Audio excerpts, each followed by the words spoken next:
Technological University. He engaged academic and scholar while managing multiple projects such as University Management, BI Dashboard, Student Library Experience, and Library Copyright Advisory Service. He has a degree in philosophy from National University of Singapore, where he graduated with honors, and a master in international studies from Nanyang Technological University. Under the pen name Zetio, he has written 15 books. He's often as invite speaker of children literature at international events such as Asian Festival of Children Content and Young Writers Festival. And I will introduce Lip Wee. Lip Wee is a research librarian at accounting and finance subject at SMU Library. He is aspiring information knowledge professional with good understanding and interesting in organizing information and knowledge, ontology, and semantic. He has implemented several business services improvement projects embracing QM and UX, involving domain analysis and knowledge modeling with application of ontology or taxonomy concept. He also described as an acute content development editor-writer. Okay, Ben and Libby, are you ready now? Okay, your time is 13 minutes. Ben and Libby will be a joint presentation. So please welcome Ben and Libby.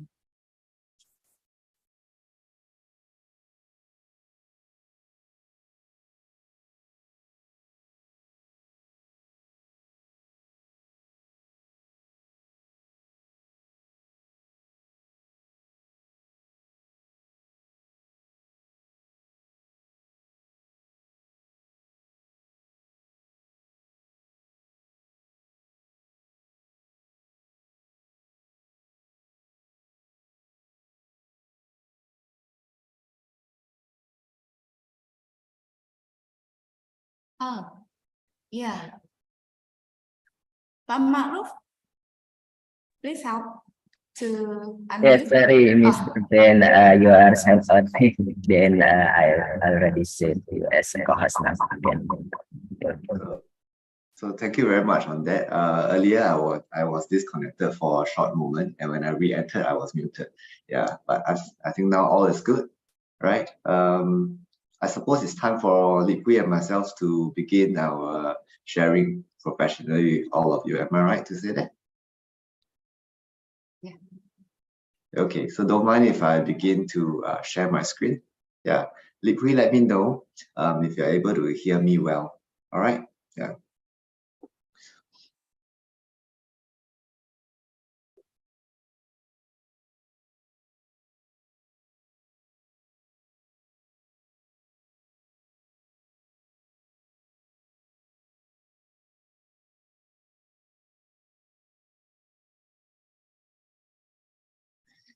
Okay.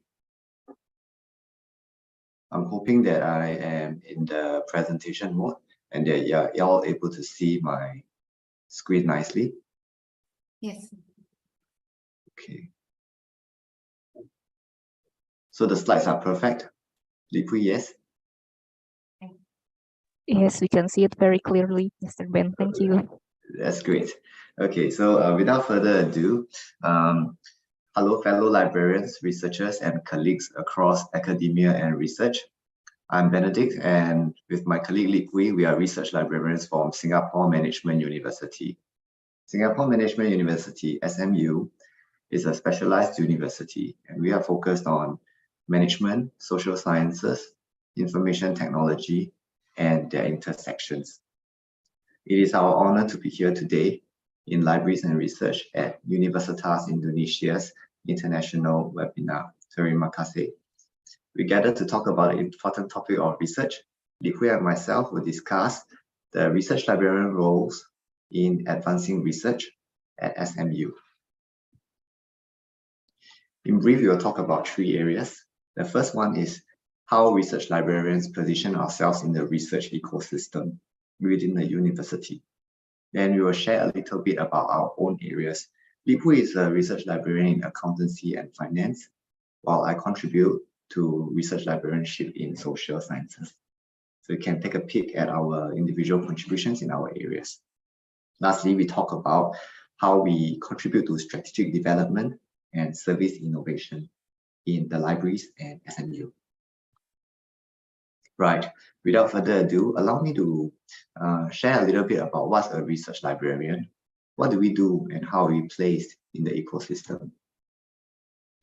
Earlier, I was listening to Prof. Ari and Maria, and I hear that, yes, we play a vital role in supporting research and teaching. So I do think that in the provision of teaching support and research support, along with collection development, those are our three key areas in our roles as research librarian. Okay, SMU libraries is integrated across all of the schools. So each school would have a research librarian attached to them. They can reach out to one particular person. They will know that there is one particular person who is always ready to serve their particular community, right? And this is where we might want to get a little bit personal, where Lip-Hui would share about his approach and his support in the areas of accountancy and finance. I'm happy to introduce Lip-Hui and pass the mic along to Lip-Hui. Lip-Hui, please. Yes, can you hear me well? Excellent. Okay, good morning, selamat pagi. Thank you for having me today. I hope all is well. Right, my name is Lip-Hui, and I'm the Accounting and Finance Research Librarian of SMU Libraries. So today it is my great honor to talk about research writing and support in the context of accountancy and finance. So let's get started. So in the field of accounting and finance, the research librarian plays a very important key role. As the name suggests, one of the most important tasks of the research librarian is actually research support. The research librarian needs to be very familiar with the unique demands and specific needs and resources of the particular accountancy and finance discipline in order to support research and research writing. So the librarian, the research librarian, guide researchers such as faculties, the PhD students, the research assistants to relevant materials, assist them with database usage, source for specific data sets, as well as financial reports, so on and so forth. So in addition, not only the research librarian deliver library instruction or workshops on library resources and database usage to support research, there is also the opportunity for the research librarian to collaborate with faculties and researchers on their research projects. Okay, so in a nutshell, their support ensures that the academic writing is not only clear, but also grounded in reliable data or data sets. Okay, next. So with that, a crucial aspect in any empirical research is the profound connection or relationship between research writing and data research. So there is a very, very strong relationship between research writing and data research. So the research texts in the domain of accounting and finance are not just theoretical musings, right? They are anchored by important relevant data sets. So here is where the important databases supporting research writing step in. And I share with you on the slide given some of the essential comprehensive financial databases available at SMU libraries, supporting accounting and finance research. These databases are such as the Bloomberg, the Capital IQ, CRIPS, CompuStat, DataStream, ICON, as well as FactSet. Okay. Since databases form the backbone of financial research, the accuracy, depth, relevance, as well as sufficiency of these databases directly impact the quality of research writing. I believe you all would agree with me with that, right? So we are actually saying that research writing is the narrative, and data research provides its backbone, the ingredients. Okay, so so the next slide is, as research becomes more sophisticated, so do the queries and the data requirements, right? So the slide shows a list of examples of queries handled. One example of sophisticated studies conducted by faculty that I have supported is on the topic of ESG, environmental, social, and governance. A strategic approach to retrieve very large data sets encompassing multiple ESG metrics, the E, the S, the G, and the combined score, a time series, spanning from 10 to 15 years from platforms such as the Bloomberg and ICON was performed. So as you notice from this particular list, the importance of data cannot be understated. Each queries handled are supported by the research into the particular or specific database or data set supporting research and research writing. Okay, you are seeing Bloomberg, Capital IQ, DataStream, ICON, so on and so forth. Okay. As an important point, I would like to emphasize the robustness of the written narrative is often a testament to the depth of the data behind it. Yeah, this is what we call the empirical research in accounting and finance.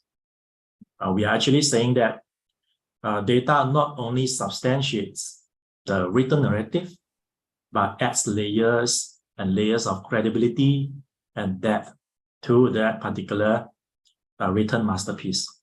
Okay. Without data, I am of the opinion, right, that without data, whether it is numerical or textual, I am of the opinion that without the data as the ingredient, there is no accounting and finance research and writing. Okay. So let's move on. In SMU, SMU libraries services are offered and tailored to bridge the gap between data and narrative, right? So not only we propound the importance of the databases, data sets, and we also want to provide relevant services from our libraries. So one of the objectives of the SMU libraries bite-sized library workshop is really to serve, to promote digital and data literacy to SMU community.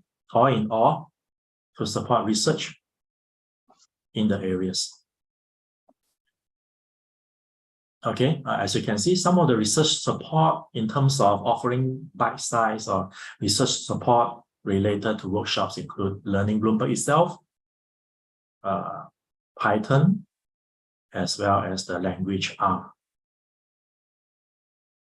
So as SMU Library seeks to continuously improve and innovate, the new embedded librarianship services at our newly rebranded Investment and Data Studio represent SMU Library's extended effort and initiative in advancing academic research.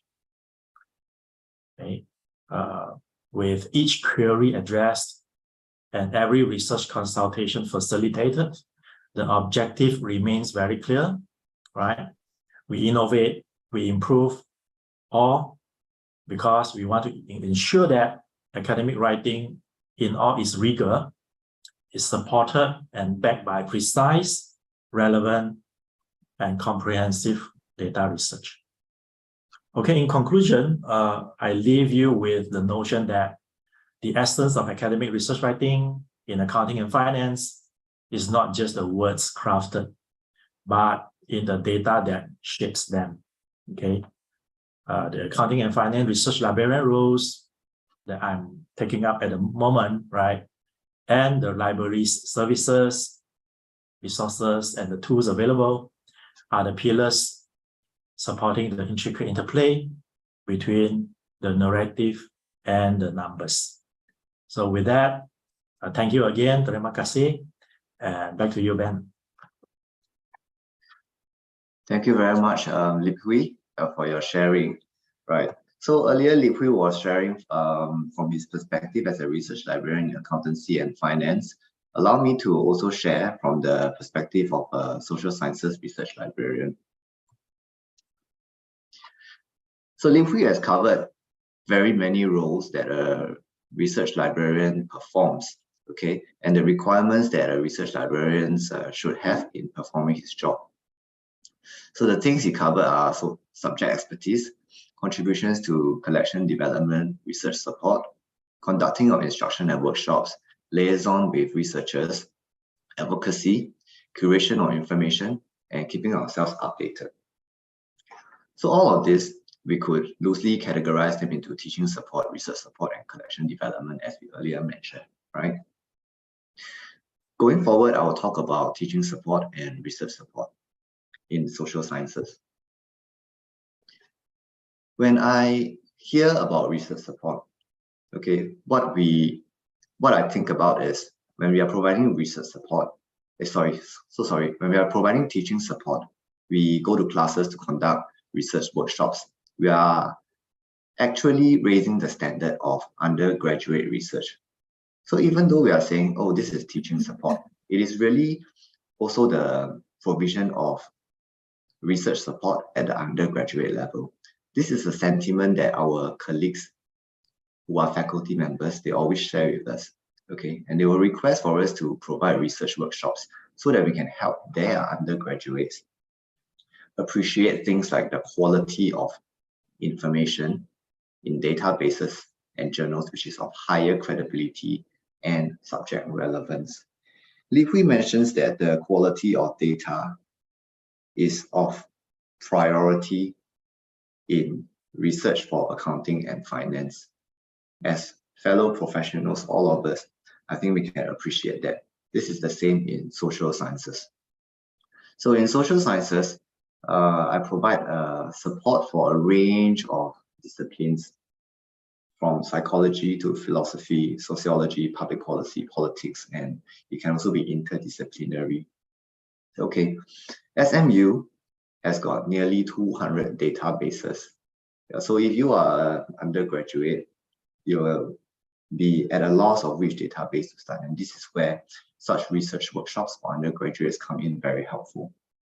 Okay, we point out the information which is most relevant to them and of highest quality to their research needs.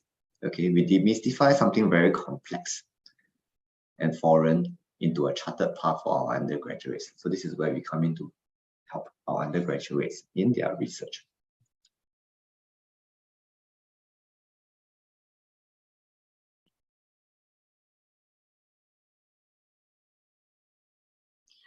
Some examples of the kind of topics that I talk about when I go into undergraduate classes are as such. Okay, this is a real assignment which my faculty colleagues have asked me to guide undergraduates in. Okay, it could be to identify a news article on a social issue such as active aging, okay, and to help them to identify literature which is of good quality, a peer-reviewed journal article on these kind of topics. Okay, so in this we see that, all right, they need to identify news articles. We point them to various ways where they can get news updates. They may be looking at Google News, and we point out to them, yes, you can try Google News, but if you also want to curate your information, we show them how to use a database such as Factiva. Because it is news articles on social policies and social issues, we might also point out to them the government's approach towards tackling such issues. So we can also point out to them government websites. Yeah. Next, we also note that in their research assignment, they will have to look at a high quality journal article. This is where we identify a database which is suitable for their needs. In this particular case, I point them to Source Index with full text for them. Okay. Another example of a research workshop. Okay, one of my colleagues, this is the way she approaches her research. Okay, when she wants to find, when she wants to curate her list of journal articles, she only wants to look at journal articles from the top, let's say top 50 sociology journals listed in the Web of Science platform. Okay, so this is her approach to research, and she requests for me to teach her way of research to her students at an undergraduate level. So this is pretty high level for an undergraduate. I simplify it for them. Okay, I extract the list of top journals from Journal Citation Report database, right? And then I help them to create a search string which allows them to search within these top 50 journals in Web of Science as requested by their lecturer. Okay, so sometimes we have quite specific instructions, sometimes we have quite broad instructions, yeah, and we do our best to bridge the undergraduates to a point where they can conduct research as demanded by their lecturers. Now, our research support does not end in the classroom. All right, outside of the classroom, we also provide research support to people across the entire university, from the undergraduate level to the postgraduate level to the faculty members, okay, and researchers. So the queries may vary in complexity. Some of these queries could be assignment related. Earlier you saw that, okay, undergraduates have to begin their research journey simply by finding out where to even locate journal articles. So yes, the kind of queries that we get from undergraduates could be a simple one, such as, how do I search for journal articles on academic subjects, such as the relationship between well-being and working from home? We make it less scary for the undergraduates, and we guide them along through research consultations. Yeah, this could be one-to-one, or it could be in groups. Yeah, this could be following a class which, following a research workshop which we have supported. Sometimes they get familiar with us and they request for consultation. Sometimes it may be a module which they are working on independently and they just wish to reach out to us and we are available. Like I said, research librarians support different schools, right? So for social sciences students, they often come to me. It can be a little bit more difficult, okay? And the nature of the inquiry could be on official coverage on policy matters, right? So this particular query was given to me by a research assistant, okay, for working on a paper with a researcher. Yeah. So as I mentioned earlier, the research topics could vary in complexity, yeah, because they could be from students or they could be from researchers or research assistants. One example of maybe perhaps more interesting work come in the form of interdisciplinary research. Okay, this is where research librarians can come together upon request when a researcher needs opinions across different disciplines. In this instance, we have Professor Wang Heng. His work is on the future of international finance systems, talking about emerging central bank digital currency and its impact on regulation. So we have financial technology here, fintech, okay, digital currency, and we have also governance here. All right, we have got central banks, which are countries' digital currency, and we also talk about social regulation. Okay, in this instance, Professor Wang Heng's research taps into law, finance, and social sciences. So 3 librarians were working together in conversation with Wang Heng's research needs to provide different sorts of materials. Where I come in, I provide him with sources of information related to conflict resolution, political economy, market studies, and environmental politics. We talked a lot about the day-to-day work that a research librarian does. Allow me to also share that, on top of the day-to-day work that a research librarian does in teaching support and research support, we also participate in strategic developments and service innovations to strengthen our offering in terms of research support.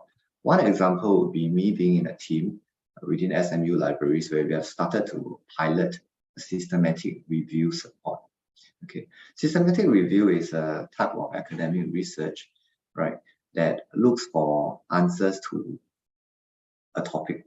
Okay, the purpose is to sum up the good quality research, all of the good quality research to that specific topic or the research question, right? This service is largely targeted at researchers, not so much undergraduate. Yeah, at the least you have to be probably a postgraduate level researcher, right, to probably appreciate the complexity of this service.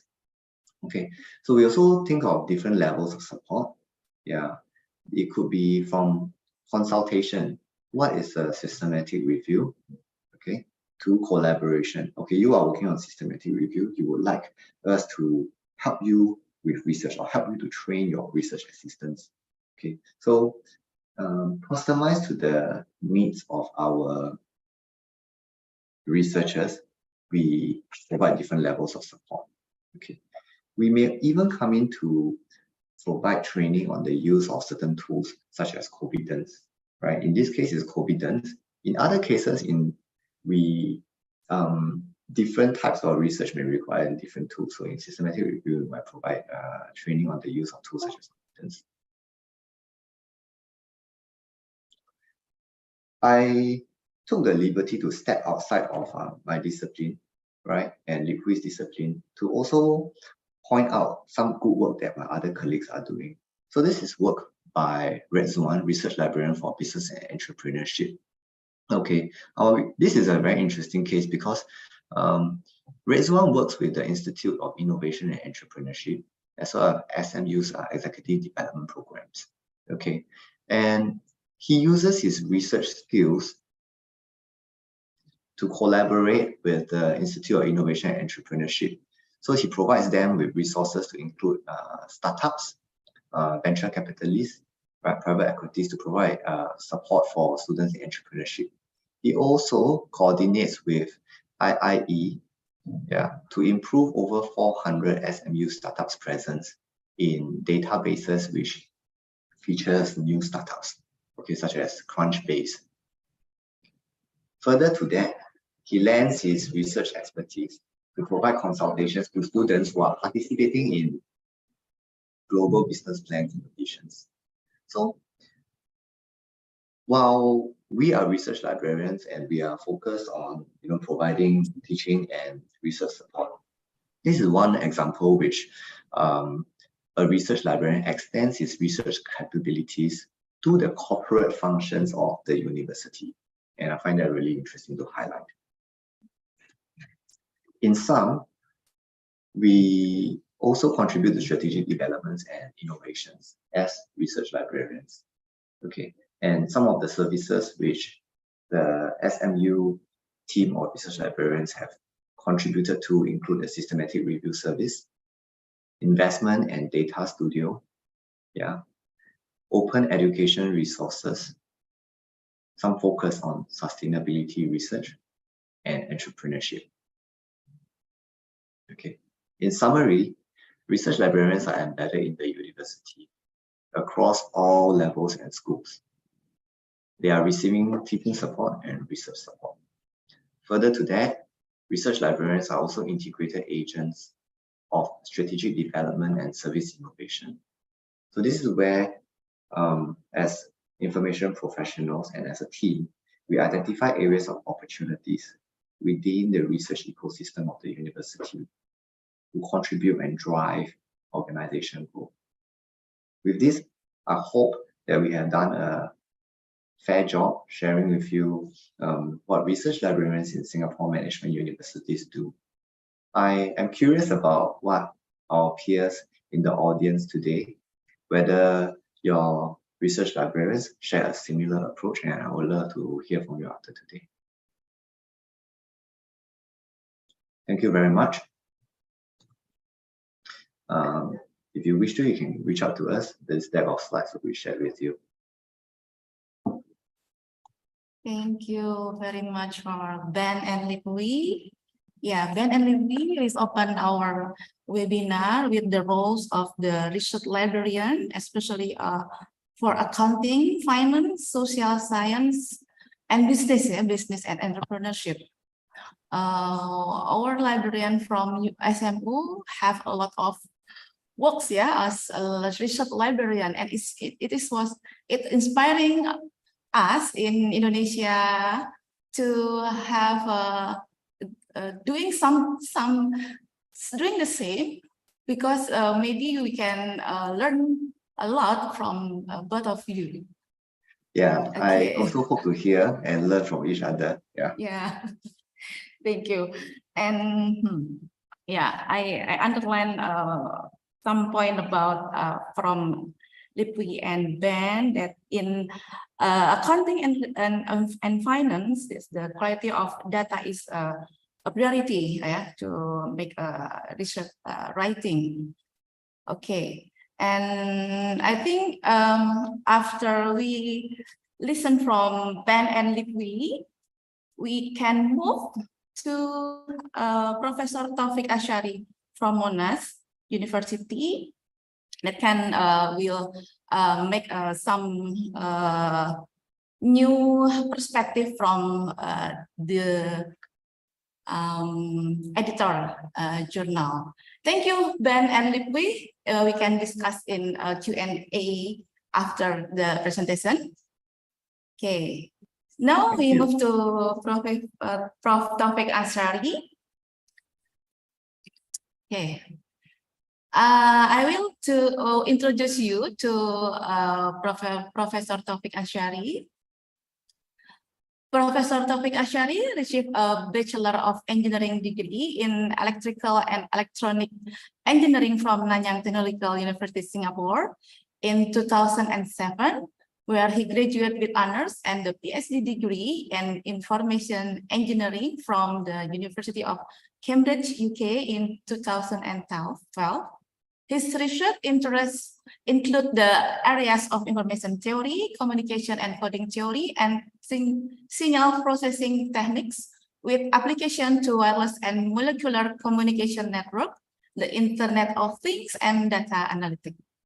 Professor Taufik is a fellow of the Higher Education Academic UK and senior member of IEEE. He has served as a member of the editorial board and the technical program committee in numerous leading international journals and conferences. He received the notable Samsung Global Research Outreach Award in 2017, the silver medal at the International Trade Fair in IENA 2017, the AAA Leadership Best Paper Award at ISWCS 2014, and more. So, everyone, let's welcome Professor Taufik Ashari. Okay, Time is yours. Yeah. Thank you, Bu Luciana. So let me just share my screen.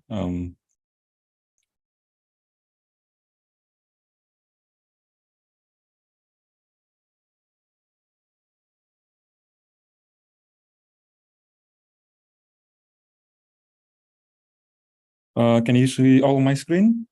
Yeah, it's clearly. Okay. Okay, thank you very much. First of all, I would like to thank the UI library for inviting me. It has been a pleasure to be here. Good morning to Prof. Ari Kuncoro as Director of UI, Pak Bu Maria from the head of the UI library. Right, I only have 30 minutes. I'm just going to go through like a key points in academic writing and maybe sharing with you all with regard to the best practice. Towards the end, I'm going to share you how do we as an editor see submissions and perhaps highlight some of the important things that we need to take note when we make submissions of potential publication to a certain publication avenue. Right. Well, just quick introduction about myself. I think Bu Luciana has introduced me a little bit earlier on. So actually, I have been spending maybe about close to 14 years in the UK, and I recently returned back to Indonesia to take up professorship at Monash University. So it's actually a national university, but actually I'm based in Indonesia. So actually quite convenient to give this talk.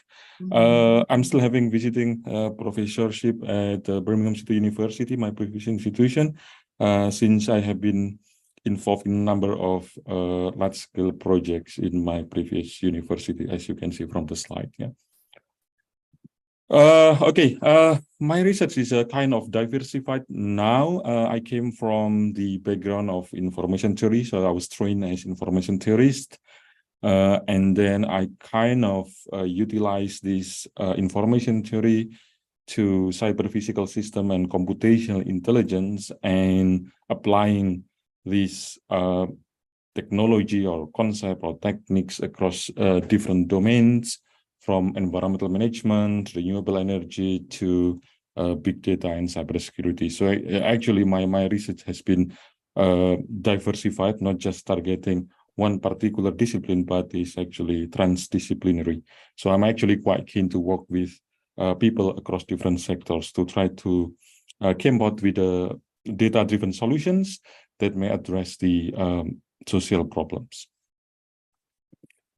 Well, just quick introduction to Monash. I think we are quite happy to have one presence in Indonesia nowadays. So we got our campus at BSD. So hopefully, we'll be able to develop like a strong link with the UI as well in the future, both in research and in other sort of like educational initiative.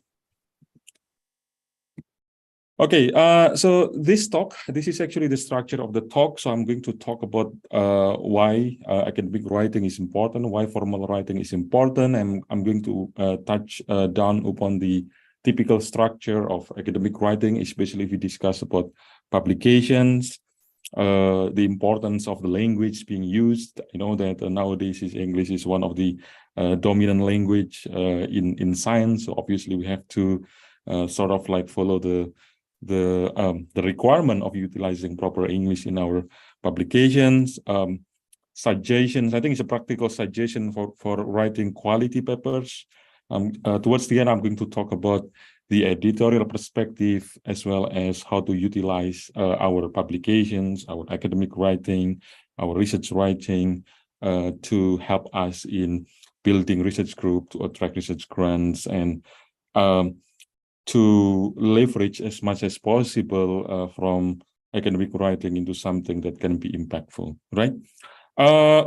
Just acknowledgements that the resources that I'm using in my presentation have been taken across different sources. So I think if you are interested in exploring some of these, feel free to go through these resources. Okay, so I'm just going to highlight a couple of important things. So I came from a kind of engineering and science background, so obviously quite a different field from the previous presenters from SMU.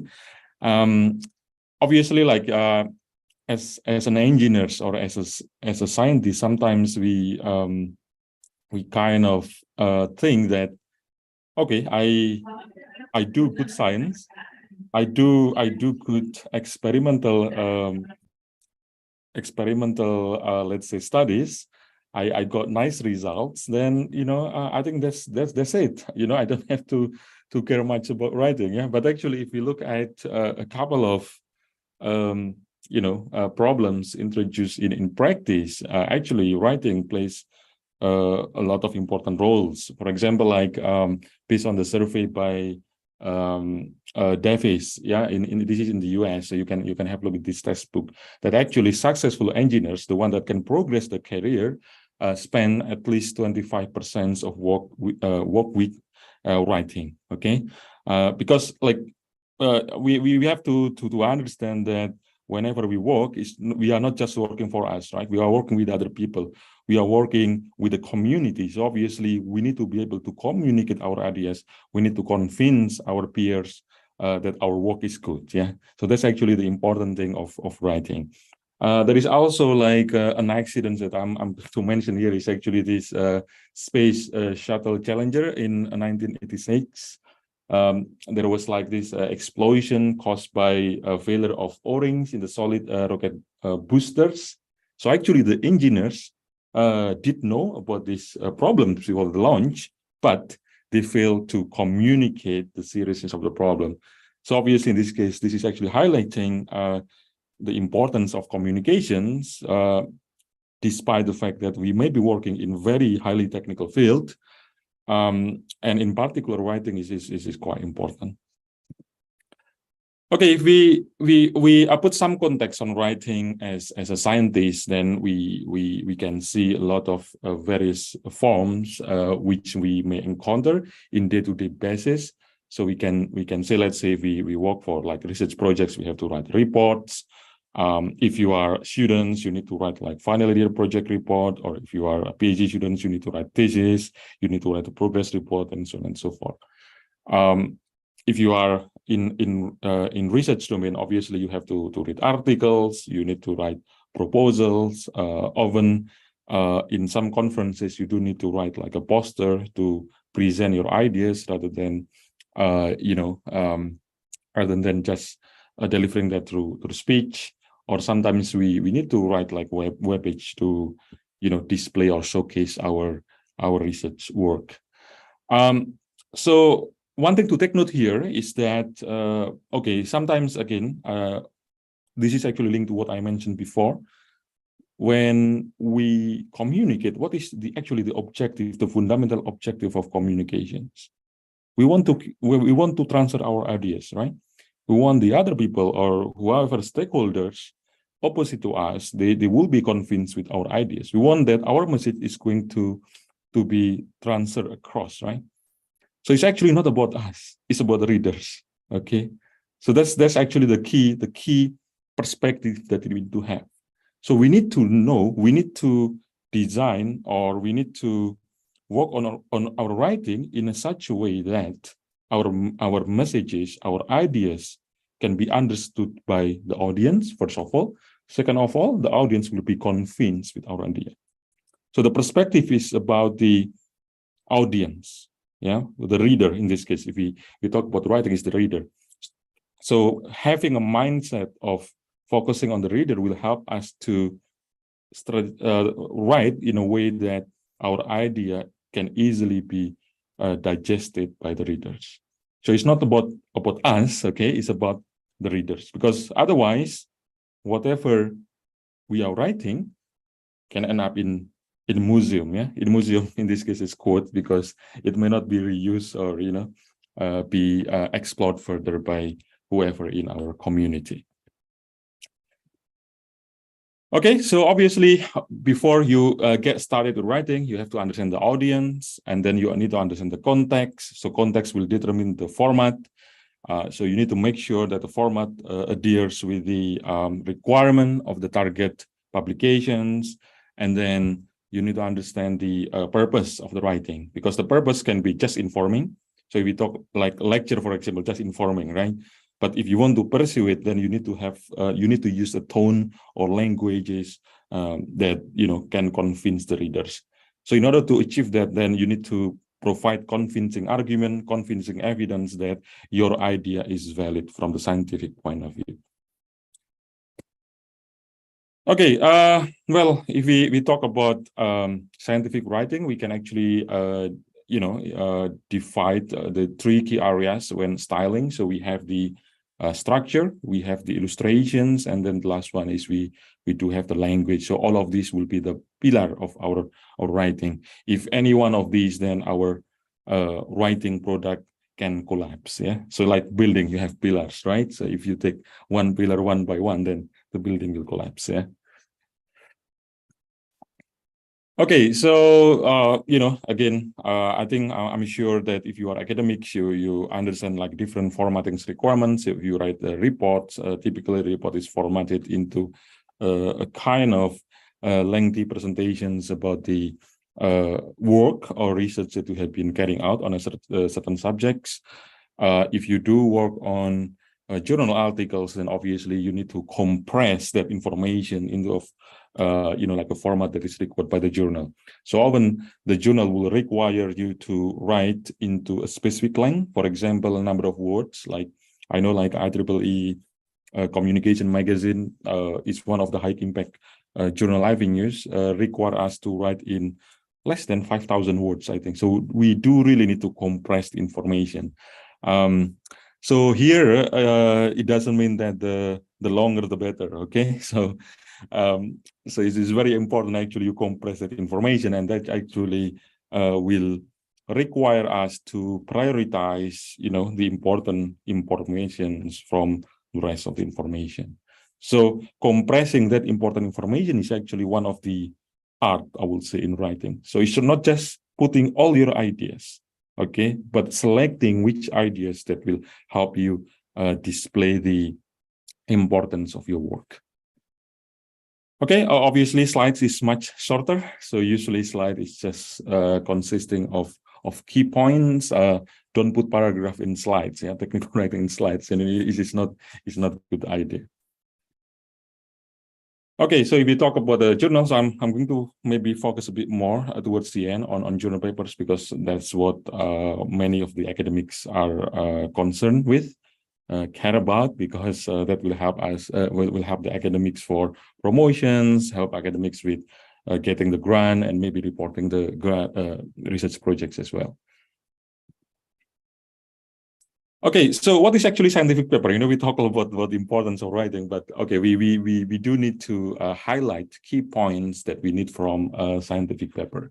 Okay, so a good scientific paper should actually provide the motivations why the research needs to be carried out for the in the first place, and then explain the details of the methodology of the approach being used in that study, as well as give interpretation of the results. Yeah.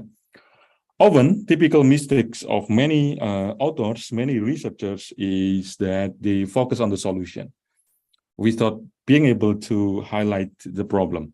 Okay, so if they are not clear about the problem, irrespective of how good is the solutions, then there is a big question, right?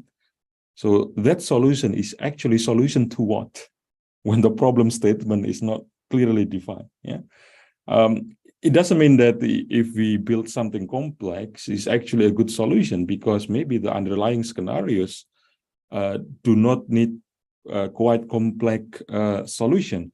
So being able to know the motivation, so the motivation is usually linked to the problem, is very important, and that is something that will differentiate our work with the rest of the work in the similar domain. Yeah.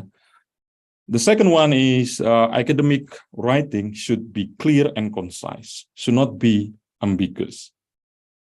So it's recommended to avoid qualitative statement like, more effective, more efficient. Okay, that's fine. You can use those terminologies, but you need to define what does it mean actually by being more effective. Are we actually reducing the time? Let's production line reducing the time. Does that effective terminology mean in that particular paper, or something else? Okay, so try to use something that is very concise, that is not ambiguous. Yeah. Good English is critical in science writing. I think without good English, usually, it's very difficult to aim for a very top journal, and actually a basis to throw the paper on the bin. Okay, so even before reaching the reviewers, the paper will go to the bin straight away. Huh? Okay, I know the challenges of writing. Okay, challenges of writing. Writing is not an easy task. Okay, if someone say that writing is an easy task, then I'm wondering the quality of the writing. Yeah. First thing is like obviously when we want to write, then we need to be in a good mood, right? Because otherwise, we even in a given day we will not be able to progress. Yeah, I think a lot of my PhD students shared that on one day perhaps they can only write one paragraph, So setting this good mood is actually the first prerequisite to carry on with the writing. And then obviously from there, we will write the first draft. First draft should not be the one being submitted to the journal, okay? So we need to revise. I remember when I did my PhD, my first journal paper, I had to revise 11 times, okay? With my supervisor feedback. So revise, because that will actually lead to improvement. And then when you do revise, I think this is maybe some tip when this revising is being done. Often, like since we are too much focused in our paper or our article, we spend too much time of reading the paper over and over again. Yeah, that is actually good, but we need to also have a break. We need to have someone else, maybe our supervisor of our lab mates, if we are working in the lab, to have a look in our writing, okay? And then once we have a break, then we can come back to our writing with critical perspective, okay? So it is not just because you are writing, you are not going to criticize your writing, okay? Indeed, criticizing your writing is very important to elevate the quality of the writing. And in order to do that, you need to have a break. Don't write it continuously, revising. No, sometimes let it down for a couple of days and then, start revising again and so on and so forth. Okay, and it's always good to have another pair of eyes to look at the work that you have done. Yeah, and finally, like if you look at the finishing part of the work, it would be much better than the one that we had in the first iterations of the paper.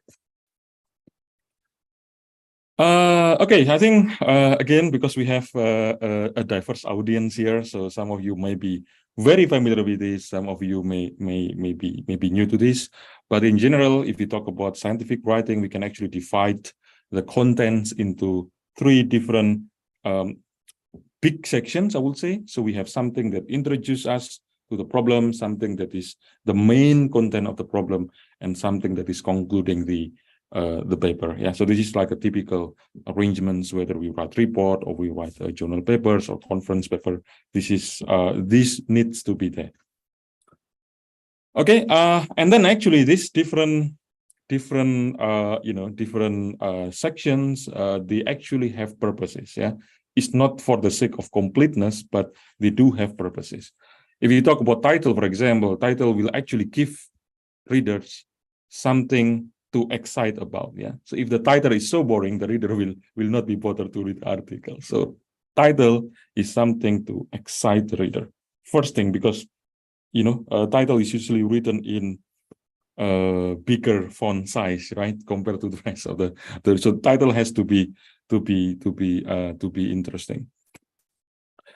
And then we have summary, or sometimes we call it abstract. So summary is actually the content of the paper, but in a short format. So usually we are limited in like 200 or 300 words in order to tell the reader the content of the papers. And then we have the introduction. So introduction should serve as something to introduce the readers to the rest of the paper. Okay, so you need to give like a kind of transitions between what have been done in the past, the problem, the knowledge gaps, and then the contribution, specific contribution that this paper is trying to address the knowledge gap. So all of this needs to be in the introduction. So if we look at this, paper or scientific article should actually tell a story, right? But it's not fictional story, but still telling a story. So the flow should support the story of the work. Okay, so I don't think I have to repeat this again, but titles are actually a brand of your findings. You can write like indicative titles, you can write like informative titles, or titles that you have like equations to excite the reader. Some papers, they do have like series in their title, for example, like this, you know, like the theme and then part one, something. I'm just going to say that typically this type of paper is not liked by the editor, because as an editor, we kind of, if we do accept this kind of title, then we kind of implicitly accepting the part two, yeah, irrespective of the content. So, you know, usually having title like that is discouraged. Yeah? Or if it is going through the peer review process, then obviously the editor may have something to say about this type of title. Okay, so I'm just going to, you know, give you an example based on this textbook, two possible titles. The first title is this: Studies on the Electrodeposition of Lead on Copper. It's all right, but you know, it's not too exciting, right? To read this title. You know, why should I be bothered to read this? Let us compare to this. The effects of rhodamine B on the electrodepositions of lead on copper. So it's a bit more specific, right? It's not something too general. It gives us the context. So if I'm a researcher, I'm working on electrodepositions of lead on copper, then, you know, I will be interested in reading this more, yeah, compared to the first one. Because the first one, I do not know what kind of studies that the authors are doing for this work. Okay, so think about title, and usually, you know, whenever you put a title, tentative title at the beginning, don't think that is the final title. Okay, so think again once you finish writing the paper whether the title should be like that or should be modified. In many cases, the title actually will be modified depending on the latest contents of the work. Okay, abstract is a short version of the paper, contains all the information necessary. I'm just conscious about the time, so you may notice that I may not discuss the details of that, but you know, like if you do have any queries later on, then we can have a discussion. There are two types of abstract here. Again, as you can see, that the first abstract is more describing the work, which is fine, but when we describing the work, it's more like about us as an author, not about the reader. Yeah. Okay, so the second approach, which is informative, usually is the one that is preferable as far as the scientific paper writing is concerned. These are actually, because obviously, even though I'm an editor, you know, ethically I cannot share whatever being submitted to the journal. So I'm just using my paper here with my PhD students. So, you know, like, you know, we can actually compare that, you know, like just looking quickly at this, we can see that the first version of the abstract have too much information about the background. So obviously that needs to be compressed. Yeah, if we compare that with the accepted versions, then we can see that the background information have been compressed.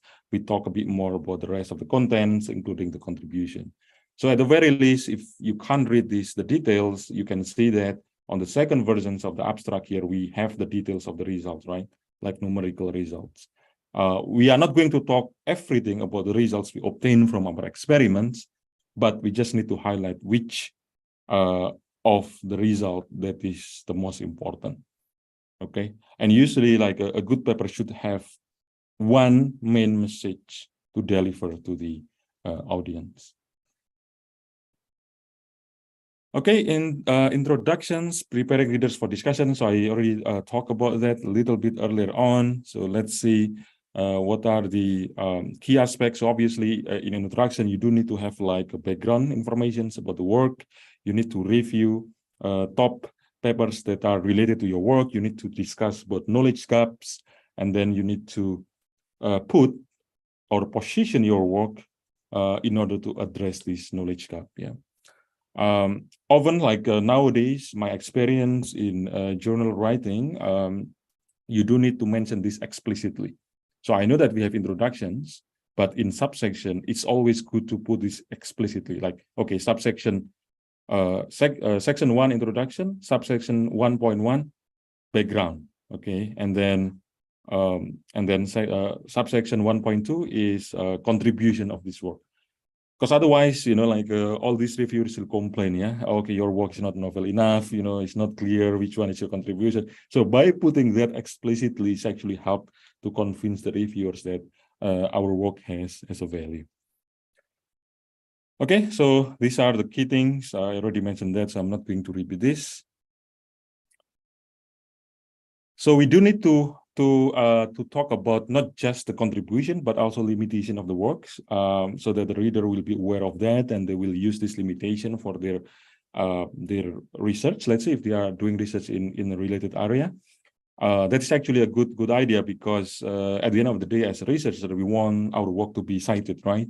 And you know, in order to motivate the citation, actually we can actually mention what are actually the limitations of this work. Okay, just give an example here.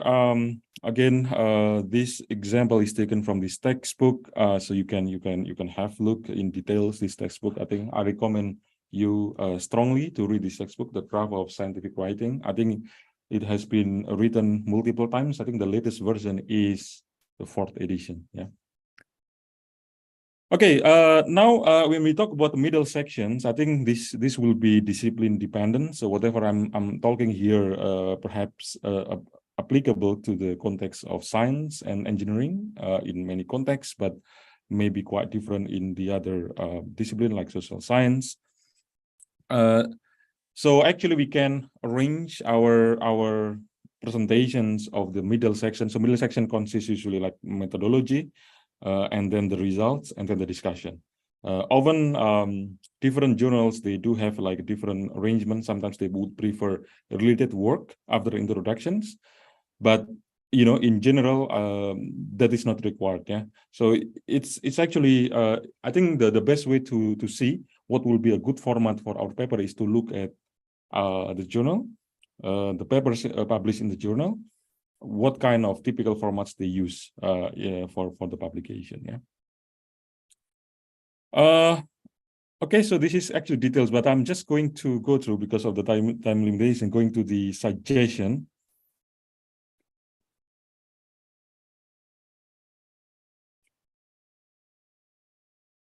Okay, so language suggestion, again, has to be clear, has to be direct, cannot be ambiguous.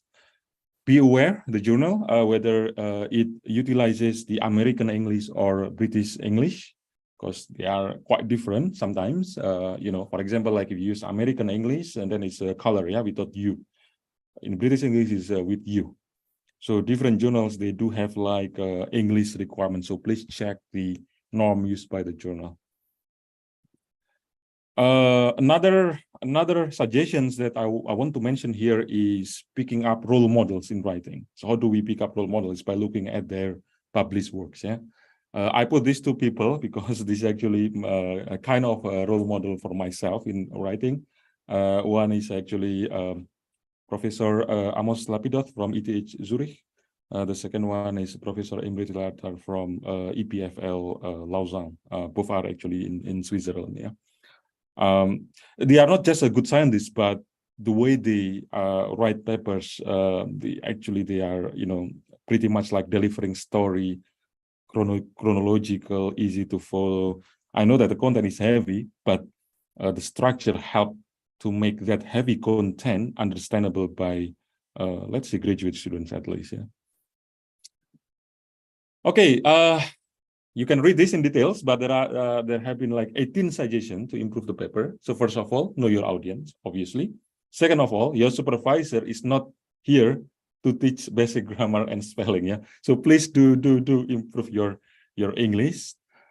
Third one, I think we discussed this a lot. Do not turn in a first draft. Do not submit the first draft. Okay, first draft is a beginning, but should not be the one that is getting submitted. The number 4, avoid abusing word forms. Do not use more words where fewer will do. So try to be as efficient as possible. Again, we have the constraint. Yeah, we have a constraint on the length of the paper. Use an outline to organize your ideas and writing. Structure of the paragraph, tenses, again, it's all about languages. So if you have figures or tables in the paper, you have to cite that figures or tables on your manuscript. You cannot just put figures, but you never cite on the manuscript. That is a big no, okay? Because what's the purpose of the figures and tables if they are not being quoted or cited in the manuscript, okay? In introductions and conclusion are usually difficult parts, so I usually we leave that towards the end in order to improve the quality, in order to glue the different elements of the paper together in a cohesive way. So usually we don't do this at the beginning. Yeah, at the beginning we start with the main results and then we walk reversely to the introductions and conclusion. Okay, I'm sure that you will receive comments from the reviewers and editors, so take those comments seriously.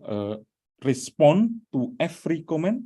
Do not ignore the comments. Do not take the comment lightly, because otherwise that can be an easy basis for rejection.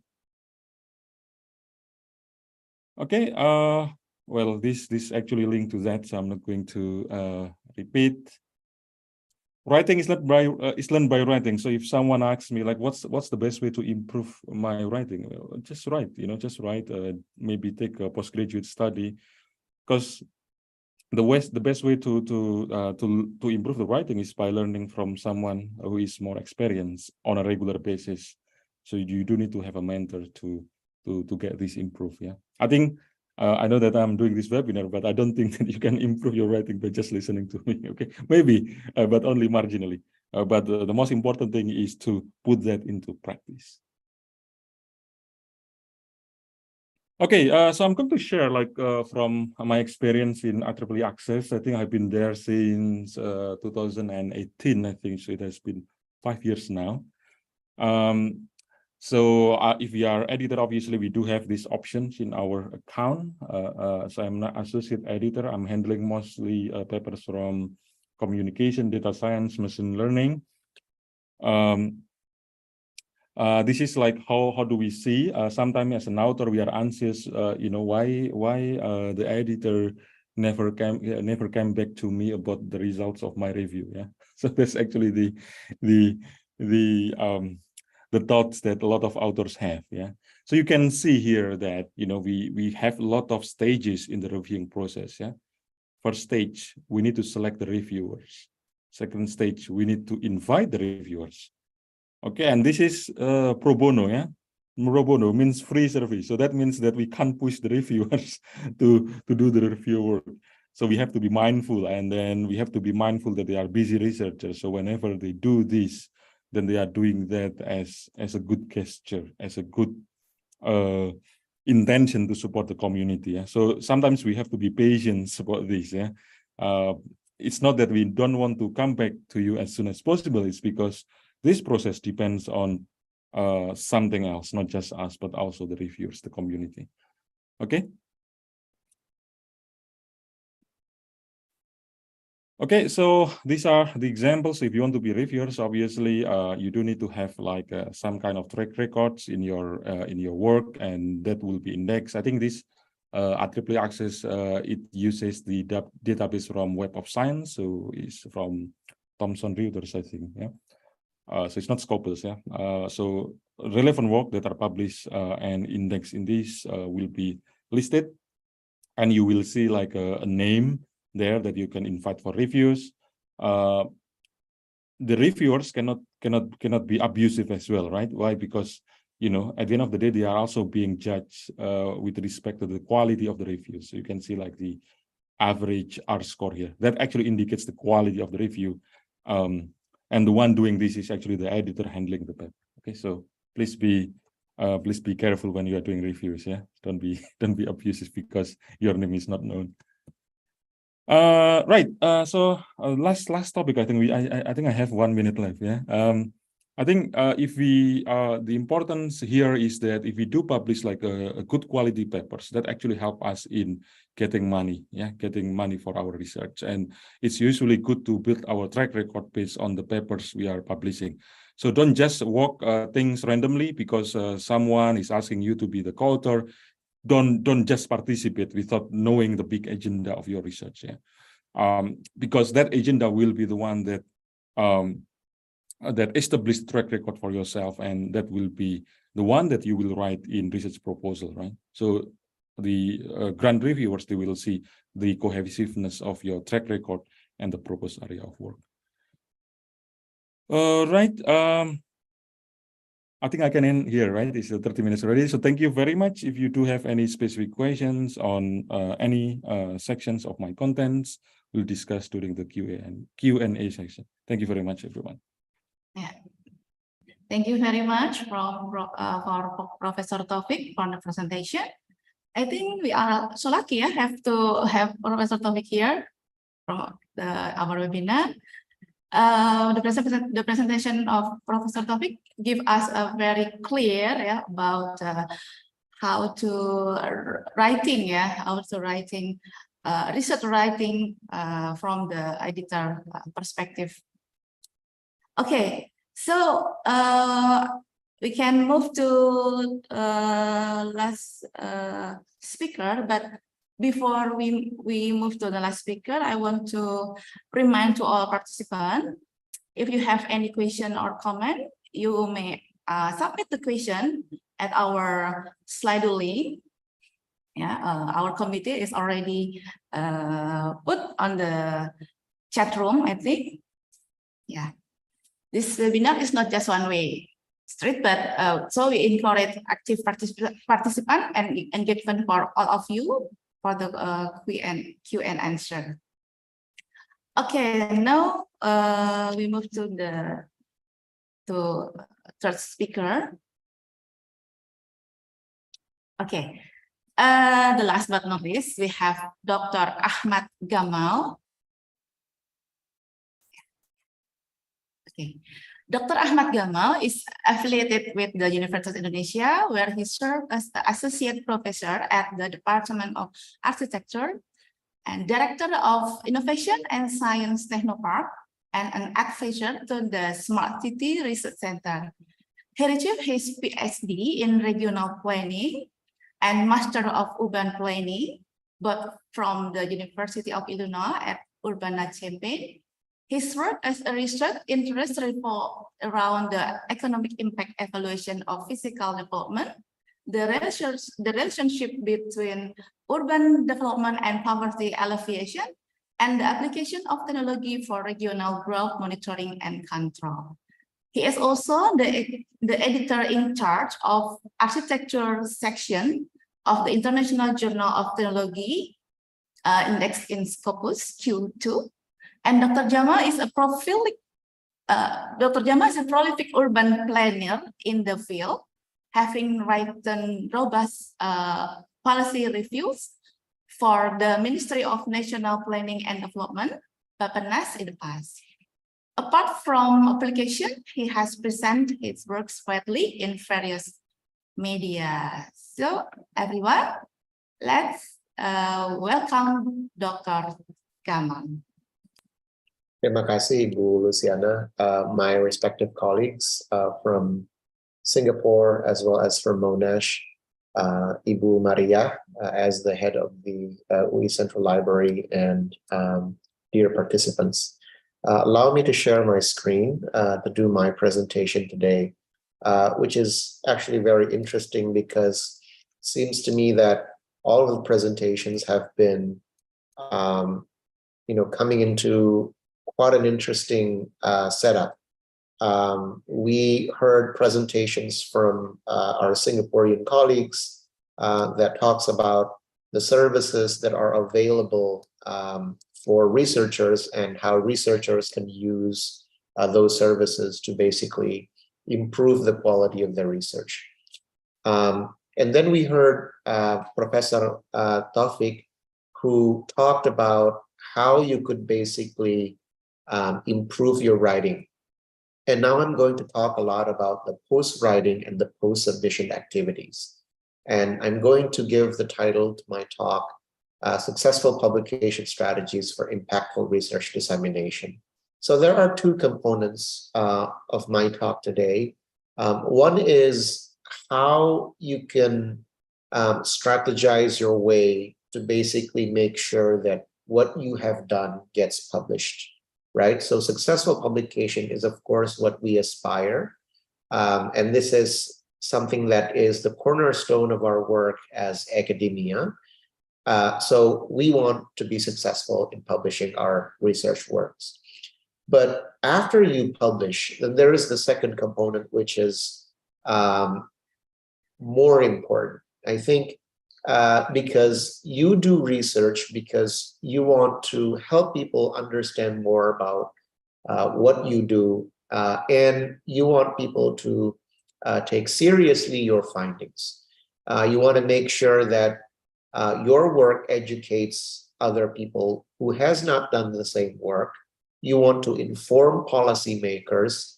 You want to make people know better about the theories or the systems or the methods that you have developed.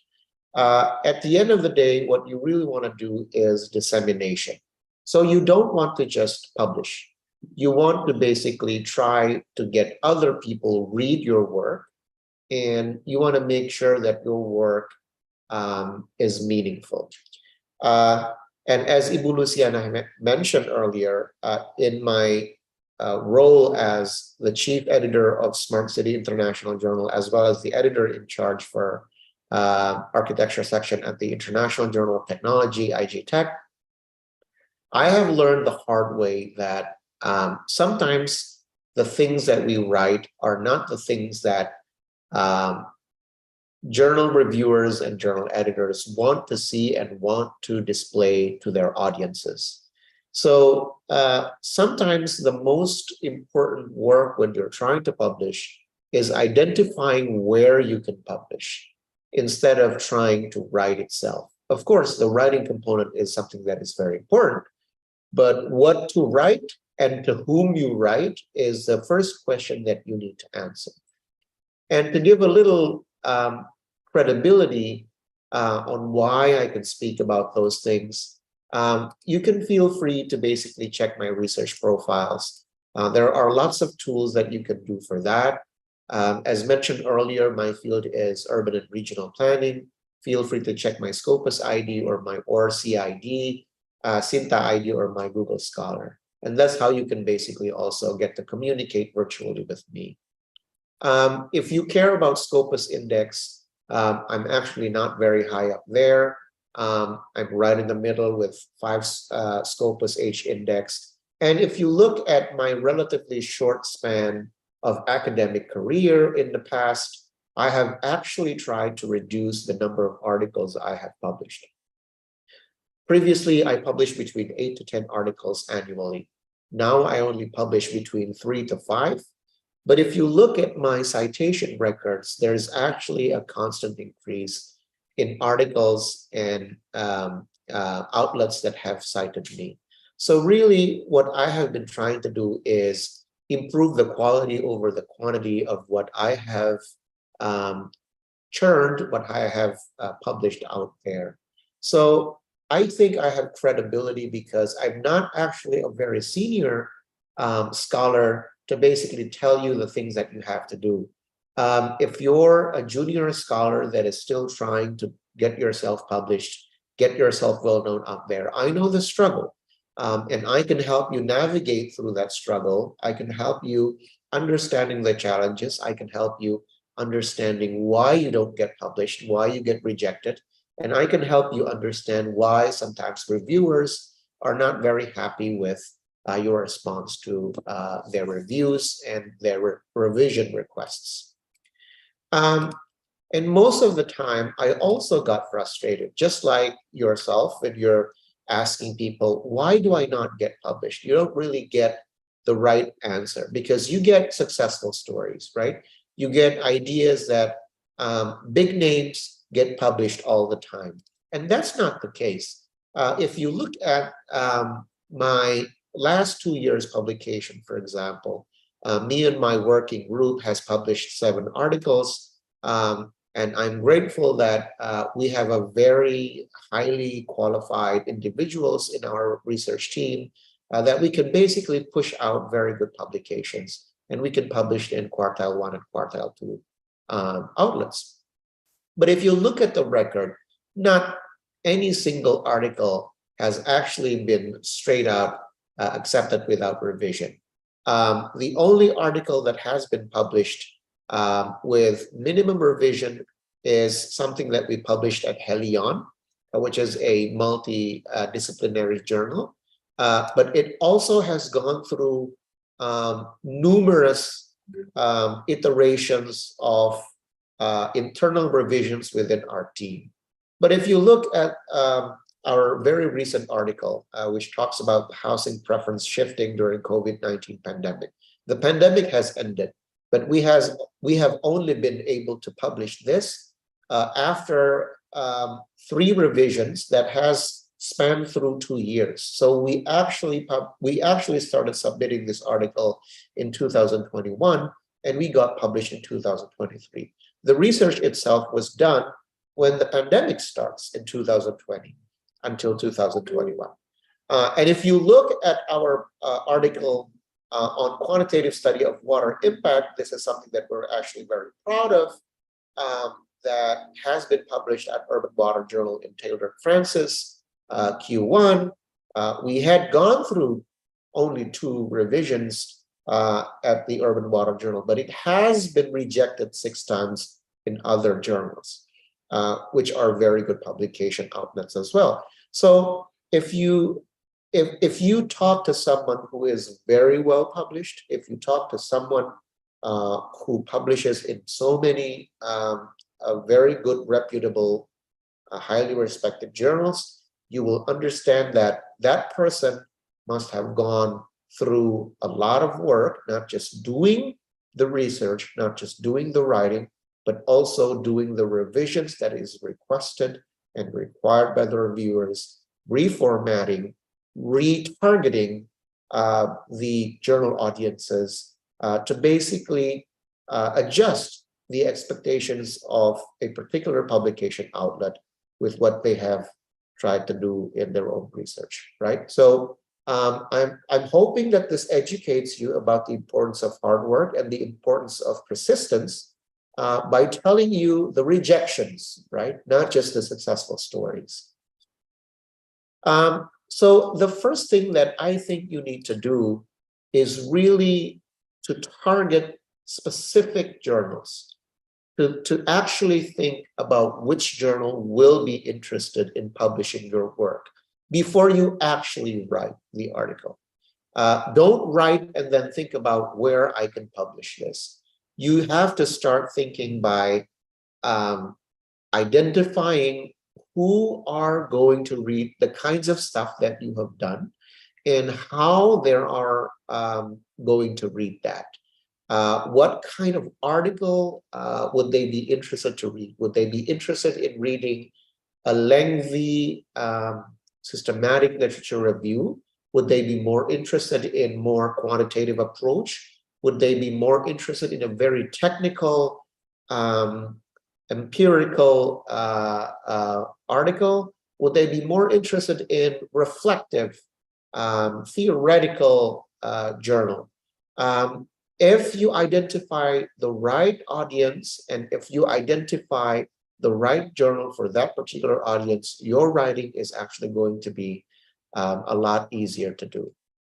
So first of all, what I think is very important is that you need to confirm the level of contribution that you and your peers have offered on the article.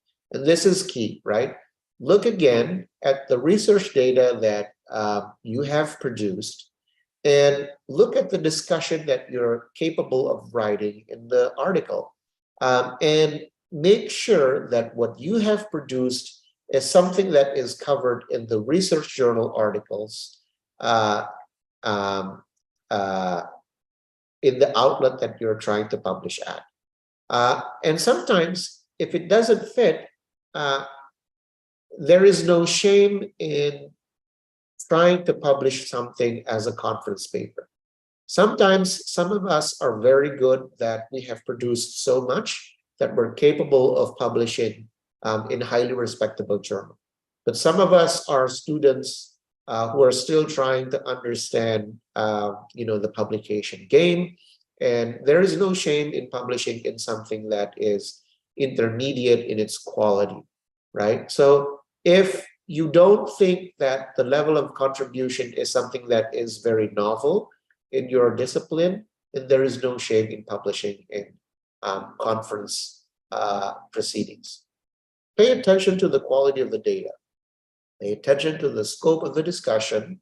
And sometimes you need to understand whether this actually is a good fit to be published in highly respectable journal outlets. And then if you have done that, you still have to choose whether the journal that you like or that you often read is something that is aligned or is linear to the article that you have been trying to develop.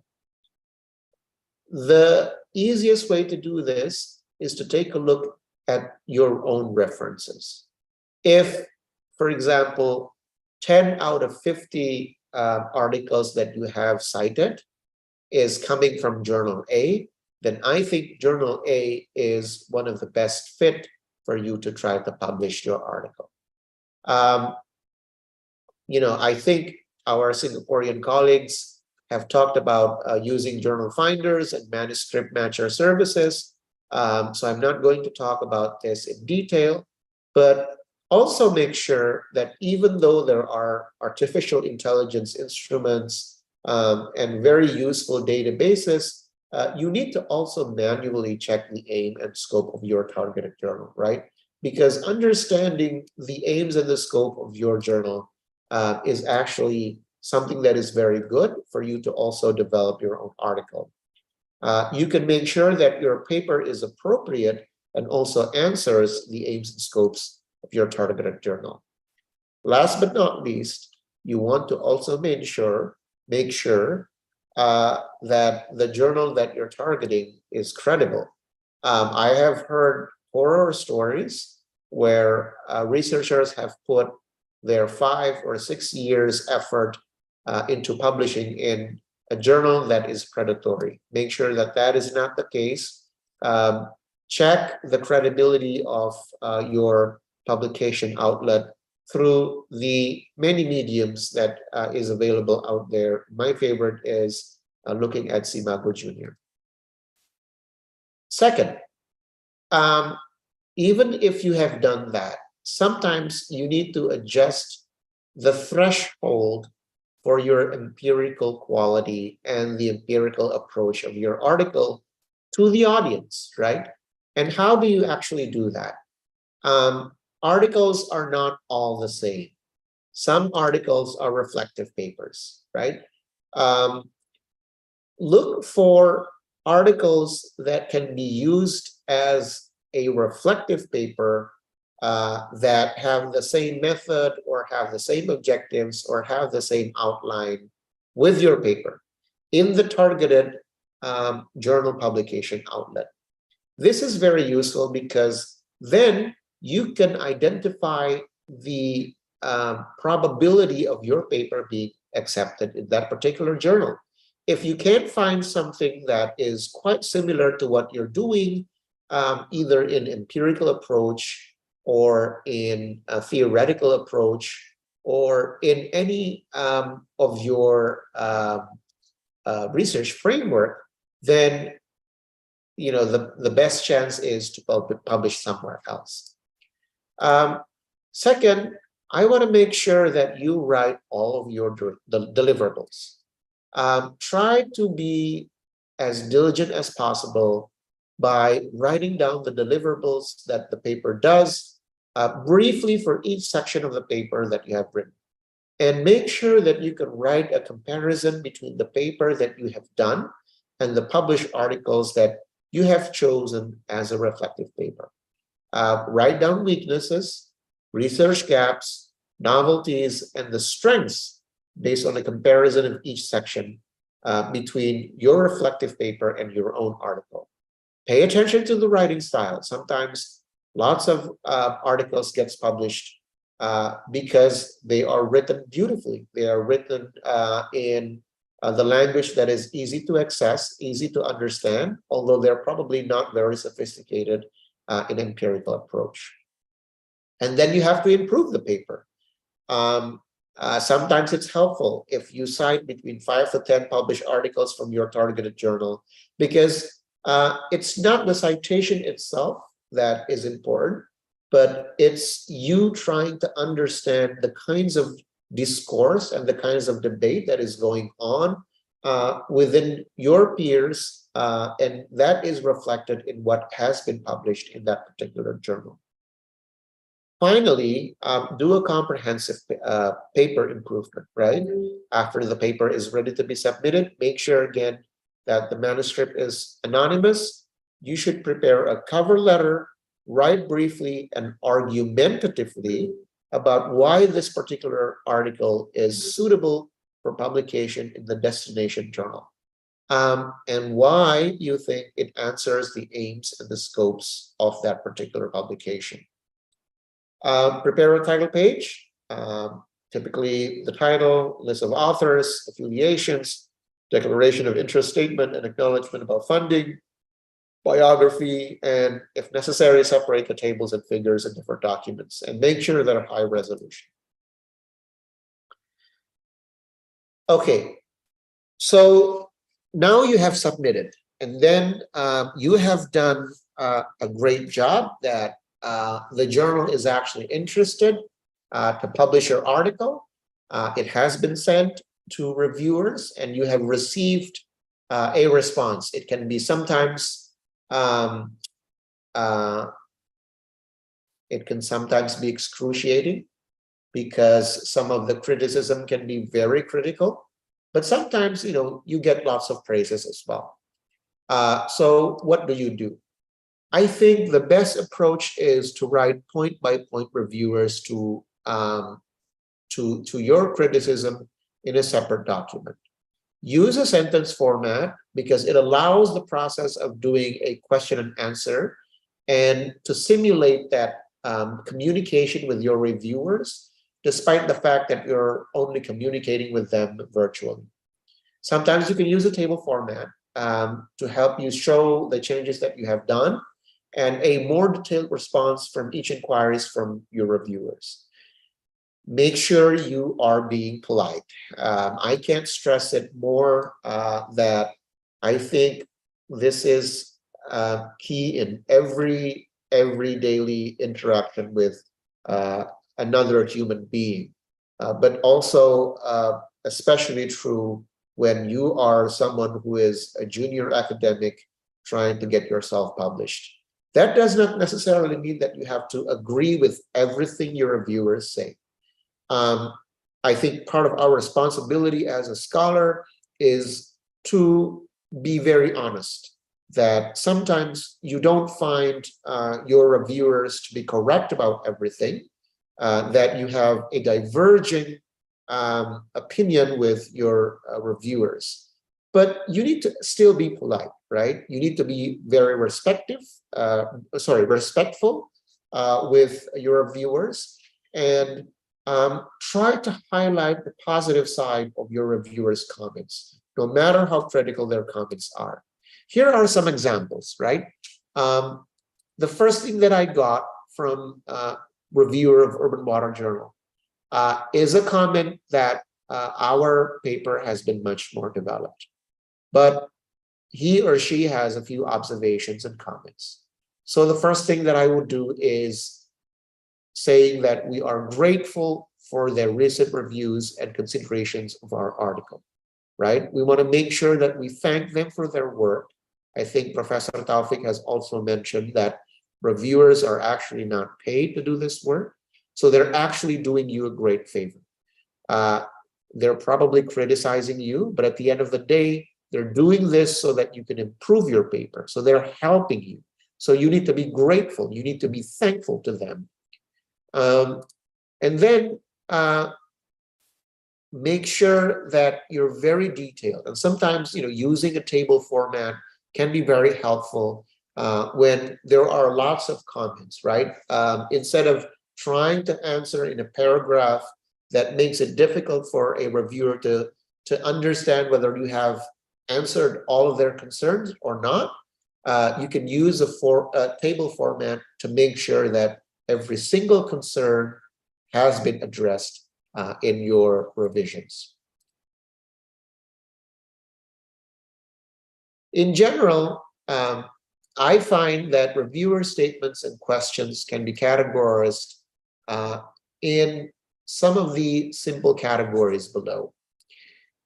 First of all, sometimes they just ask for clarification. And again, you need to be respectful, because that doesn't necessarily mean that they don't understand what you're doing. Sometimes it has something to do with your writing. Maybe it's not very clear. For example, I have received a review that says, in line blah, blah, blah, or page blah, blah, blah, you wrote that blah, blah, blah, and I think it's false. So again, my approach is to thank the reviewer for pointing it out, and then make sure that you point out you're being very firm about what you're trying to say, and then rephrase the sentences that the reviewers think is confusing. Sometimes they suggest something to you. So for example, more than once, I have received responses that says that I need to update my literature review. And this is very normal.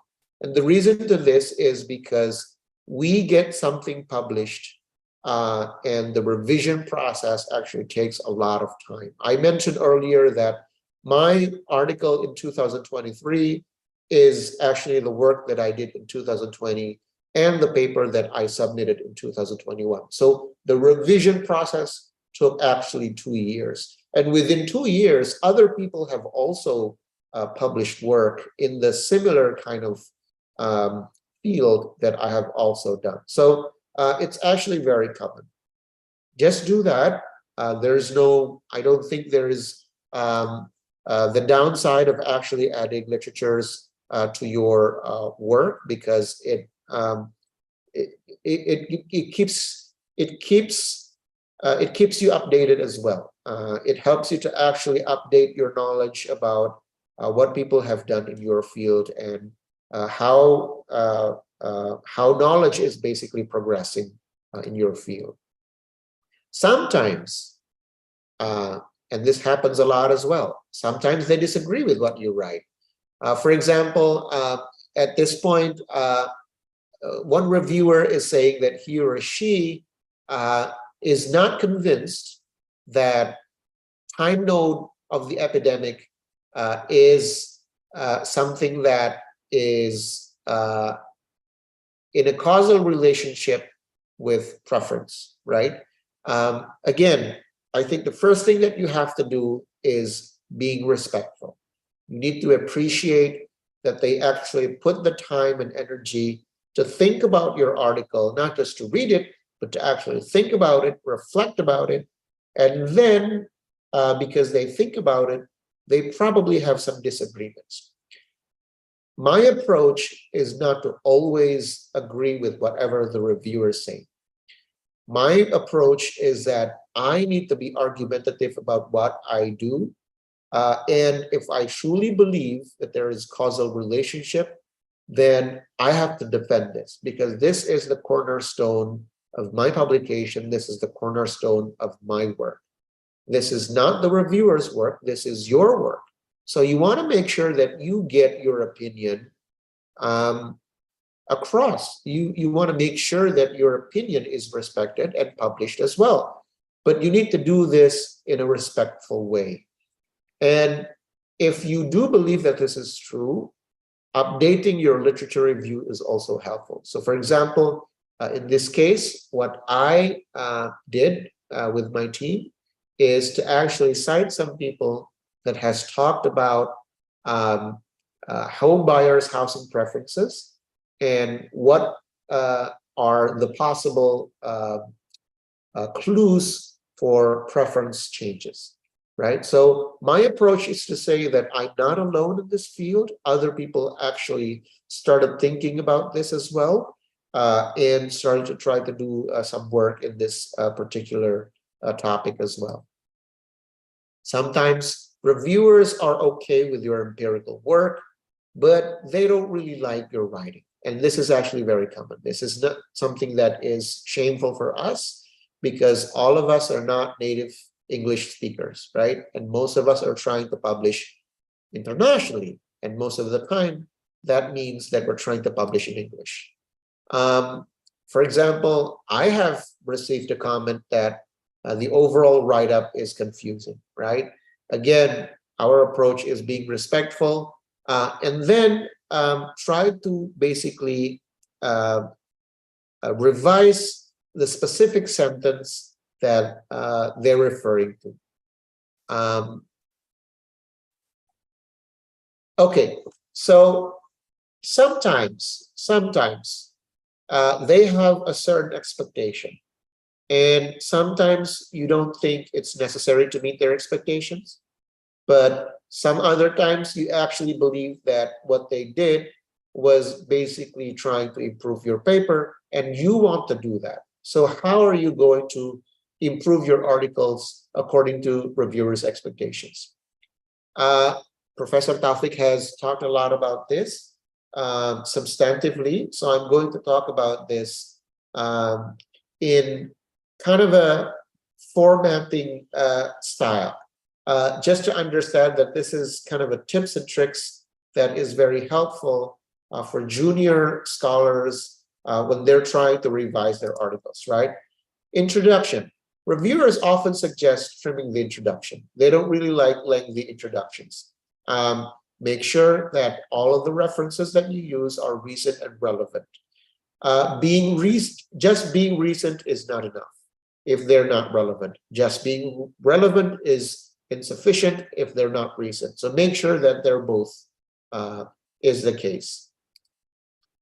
In method section, reviewers are generally very critical in this section. So oftentimes they would suggest you to do more data collection. But most of the time, that's not what you need to do, because if you're already convinced that the level of contribution that you have offered in the article is sufficient, then I don't think that you need to add more data, that you don't need to add more samples, because that basically means you're redoing your research, right? But sometimes the case is that you don't really write this in an easy, accessible way. So write down clearly and in detail the research methods that you have carried out. Sometimes that actually helps the reviewers to understand the extent of the hard work that you had done. And instead of telling you to basically add more data, add more samples, sometimes that would help them to focus on reviewing and requesting for revisions in other sections of your research. Sometimes you do think that you had done a lot of good work, but that you have not presented them fairly in your article. But most of the time, readers don't really like very technical explanations. So if you think that the explanations that you have provided are too technical, make sure that they're provided in supplementary materials instead of your own article. In the results section, any changes in the section sometimes are related to the reviewer's comments in the methods section. Make sure that you focus on primary findings according to the research objectives and secondary findings, which is also important. In the discussion section, this is most of the time something that you are expected to expand, right? I think you need to be very transparent about the limitations of your research. So you need to be very descriptive in the limitations section. New findings of the study, especially if your study is different from what is available in the body of literature. It's very important for this section to be doing a compare and contrast thing between what you have done and what other people have done in the body of literature. The references. Reviewers and editors often ask for some new references, and sometimes they ask for old references to be removed as well. Make sure that all of the references are written in the bibliography, because sometimes that happens. You know, we're all human. We all use references in the body of literature, and sometimes we change them, but we forgot to add the bibliography. And make sure that you do clearly and easy to read tables and figures. So again, thank you very much for your attention. It's been a pleasure for me to join this webinar. I did not realize that it's going to be such a big webinar with more than 500 people joining this web conference. So kudos to Ibu Maria and the UI library team for organizing this wonderful event and wonderful experience. If you have any questions, feel free to shoot me an email, and good luck for your future publication. Thank you very much. Yeah, thank you very much for Dr. Gamal for the presentation about successful publication strategies for impactful research dissemination. It's give us more new insight about research writing in the editor perspective. Thank you, Dr. Gamal. Okay, all right, everyone. Now that was our last presentation of the session. Now it's time for Q&A. Yeah, we have about 30 minutes for question and answer. And I see quite a few have already submitted their question on Slido. Yeah, Ms. Amina, yeah, okay, thank you. Okay, the first question is for Ben and Liqui.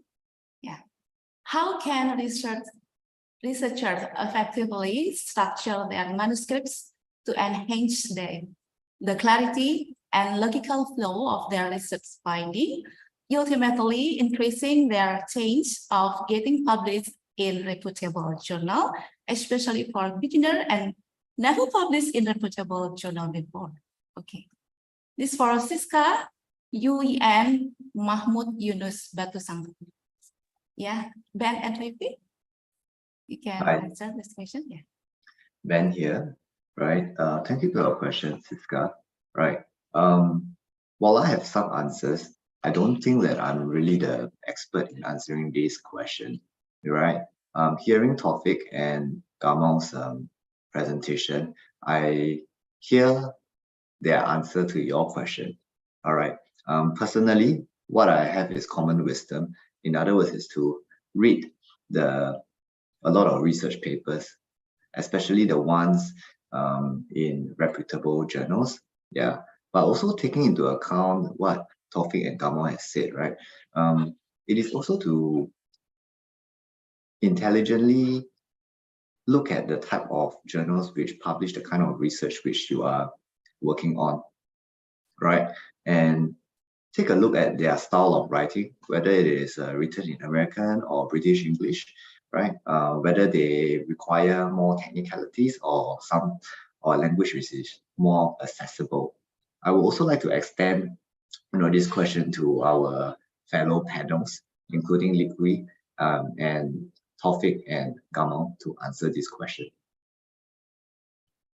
Okay, maybe Professor Taufik can also answer this question. Okay, I think Ben has provided some initial thoughts about that.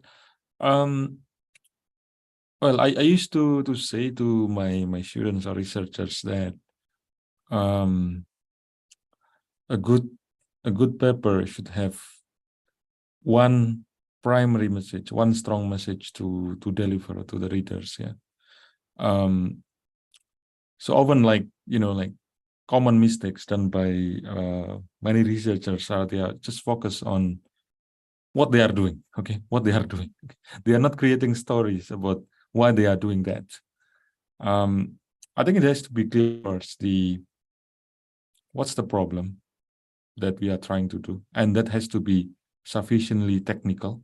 So it cannot be just, okay, the problem is you want to increase the GDP of Indonesia. It's too general, okay. So it has to be specific enough, because at the end of the day, we are going to contribute to the knowledge, right? That's the first thing. The problem has to be clear. Secondly, we need to look around what people have done with regard to those problems. That is actually the literature review. So we can't say that our work is novel unless we know what people have done.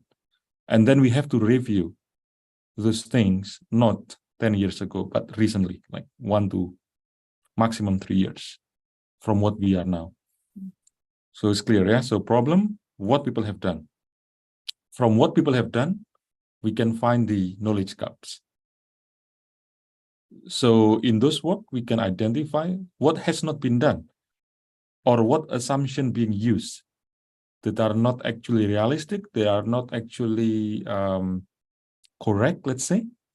And then we can start thinking about our novelty, right? Okay, then this work address this knowledge gap, and then that's why it's significant. And then we support our hypothesis by our research findings.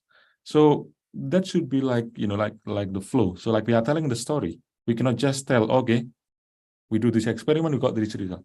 What does it mean? It doesn't mean anything, right? So I believe that a good paper should have like one clear message to deliver. It should follow this kind of structure, because at the end of the day, the paper has to contribute to something, right? Unless we know the problem that is trying to be addressed, then is very, very difficult to judge the level of the novelty of the work. I think on my experience, because obviously, as you can see, my research profile has been diversified. It's always difficult to aim for the top journal, especially when you are new to the field. You are relatively unknown. So I know that there is a degree of subjectivity as well in things we do, right? It's not everything being objective, otherwise it can be done by machine. Yeah. But I think the strategy, I think if it were me, I will start with something that is good, but not too difficult. Not at the top level, yeah. Something good, but not at all. And then building track record, yeah. Once you got a feeling, once you are becoming known in the field, then the chance of getting accepted, I think will be improving over time. Yeah, thank you, Prof. Taufik. Dr. May I ask a Gama, question do you have to- any question? To anything to add? Yes. Prof. Gama first, please. Okay. Go ahead. Oh, Yeah. Sorry, Kevin. Perhaps a question to Taufik, right? I hear you talking about literature review, and sometimes in certain fields there are systematic review papers which are being written, and I'm just wondering if you would recommend new researchers to look for review papers, such as systematic review papers, which may have done very nice groundwork on all the literature which has been recently done. What do you think about that, Taufik, and also Gamal? Yeah. Do I call it Gamal or Ahmad? Pardon my ignorance. Dr. Gama. Gamal, is that right, Dr. Gamal? Okay, got it. Yeah, please. Yeah. I have mixed opinion about literature review for a couple of reasons. The first reason is usually we don't see survey paper or literature review type of paper, something that contributes to knowledge. Yeah, so we don't think that as like research contribution, because it's just like a summary of what people have done. Another mixed opinion is usually when we are doing this kind of review paper, we need to have like a level of experience in our field, right? To be able to see like a big picture. I think for new researchers, if they work on their own, that big picture could be missing, I would say. So unless they are working with maybe a bit more experienced researchers that have been in the field for a number of years, then I think the researchers may fall into a trap of just collecting different types of work, just collection, right? But there is no kind of strong structure on what actually we want from reviewing that, because review needs to have like purpose, right? It's not just like a collection of works being put together. On the other hand, especially for like new PhD students, you know, at the end of the day, they have to do literature review anyway. So I think a good exercise for them is to write this, but on the condition that they need to be closely supervised in order to see this big picture. So mixed opinion, I would say, in summary. But I think if the researchers are working in a group with like PI and, you know, like big team members, I think it makes sense to do that. But to do that on their own as new researchers, maybe I have some reservation.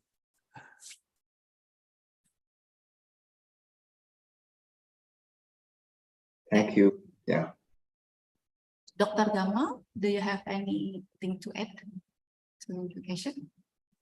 Just a little thing. I don't do systematic literature reviews just because I do not intend to be a theoretician.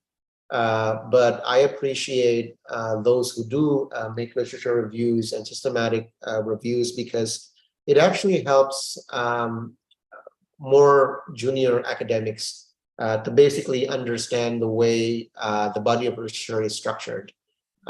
It's actually a very powerful educational tool. And it's also a very good exercise for PhD students to understand how they could identify a certain novelty in either methods or theoretical explorations, right? So I don't do it because I don't have the intention to be specializing in that, but for educational purposes, I think it's important. And I appreciate that some of our libraries have actually developed services that would help researchers to systematically do literature reviews, right? I'm also going to encourage UI Central Library to basically socialize using these services for our own students and professors, and don't limit the services to a certain echelon in the academia, because, you know, for example, if you limit this for full professors, for example, those who have actually going to benefit from these kinds of services, you know, especially PhD students, are actually going to be disenfranchised from it. So yeah, it's a good service. Okay, thank you. I think it's enough for the first question. Let's move to second question for Professor Taufik. There are two questions here. One, do you have experience use professional proofreading service more than once for one paper? How to use this service efficiently? Number two, it is proper to use machine learning to analyze research data from many SRC and researchers, although they work in different situations. From Syukur Daule at UI. Okay, thank you for the questions. I think professional proofreading, let me recall. I don't think I was using any of those services before, but I think if I remember correctly, during my PhD, there was like an opportunity where I can present my past writing to someone who specialized in academic writing, has a lot of experience in doing that, and I just presented like my past paper, conference paper to him, and then he kind of analyzed and provide suggestion in general. Yeah, it's not for a specific paper though. There was also like it's actually not, we don't call it as proofreading in the UK, like this kind of service. I used one for my grant proposal, I think, because the university paid for that just to increase the attractiveness of the proposal. But that is not proofreading. That is more like professional writing advice or something like that. Yeah. But proofreading wise, what I usually recommend to students, if they don't want to pay for such expensive services, is to just look at these Grammarly tools. It's not perfect, but it can give like, you know, first-time corrections to possible grammar issues and all of this. Yeah, I think at least the tools is available freely. There is a free version for that. But if you want to have, I'm not advertising Grammarly. I'm just sharing the experience. There is like the paid version for that. Well, maybe if there are some alternative services, you can consider that.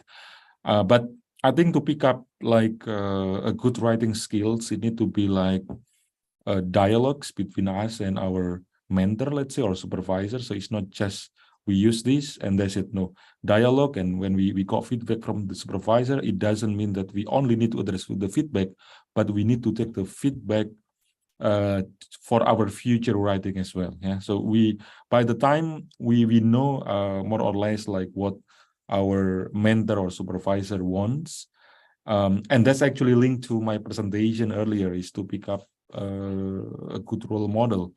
And basically, I mean, if you have like a good relationship with your mentor or supervisor, it won't be surprising that the way you are presenting the ideas is pretty much identical to the way your supervisor or mentor is presenting the ideas as well, from the presentation as well as from the writing. Okay, so second questions, I think machine learning, many sources and okay, so in this case, that's fine as long as you need to be clear about your system setup. Okay, so your system setup needs to be clear, and then you need to justify why data from different sources are needed to support your system setup. And then when you compare your findings, you need to make sure that you don't just quote their findings, but you need to apply your techniques to your setup, not their setup. The techniques they are proposing, but in your setup, and use that as comparison benchmarks. Yeah. So it's fine, but you need to be clear what you want to do. So that will be your system setup. And then whatever you do with that, you need to provide justifications and the significance. Okay. Hope that answers your question. Okay, I think it's enough to look at the second question. Now we have another question. We have, for Dr. Gamal. From the journal editor's perspective, how do you determine whether a research paper qualifies for publication in Q1 journal? Thank you. From Ilham UI. Yeah. You may be very surprised, but the first thing that journal editors would look at is your attention to details. So if you're not writing using the format that the journal requires, then your paper is going to be rejected right away.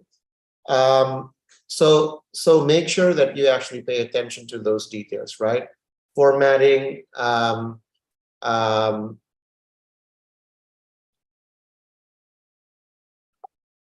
so make sure that you actually pay attention to the requirements from the journal editors. The second thing, full sentences. Some of us, I understand that, for Indonesians, non-native English speakers, you're not very confident with your English, for example. So there's no shame for using a professional copy editors, professional proofreading services. I think it's not a shame if you use them. What is a shame is trying to make them write your paper. That's not what you want to do, right? What you want to do is to have someone actually read your paper and give you an honest feedback. If they're confused with what you're writing, then you have to rephrase them.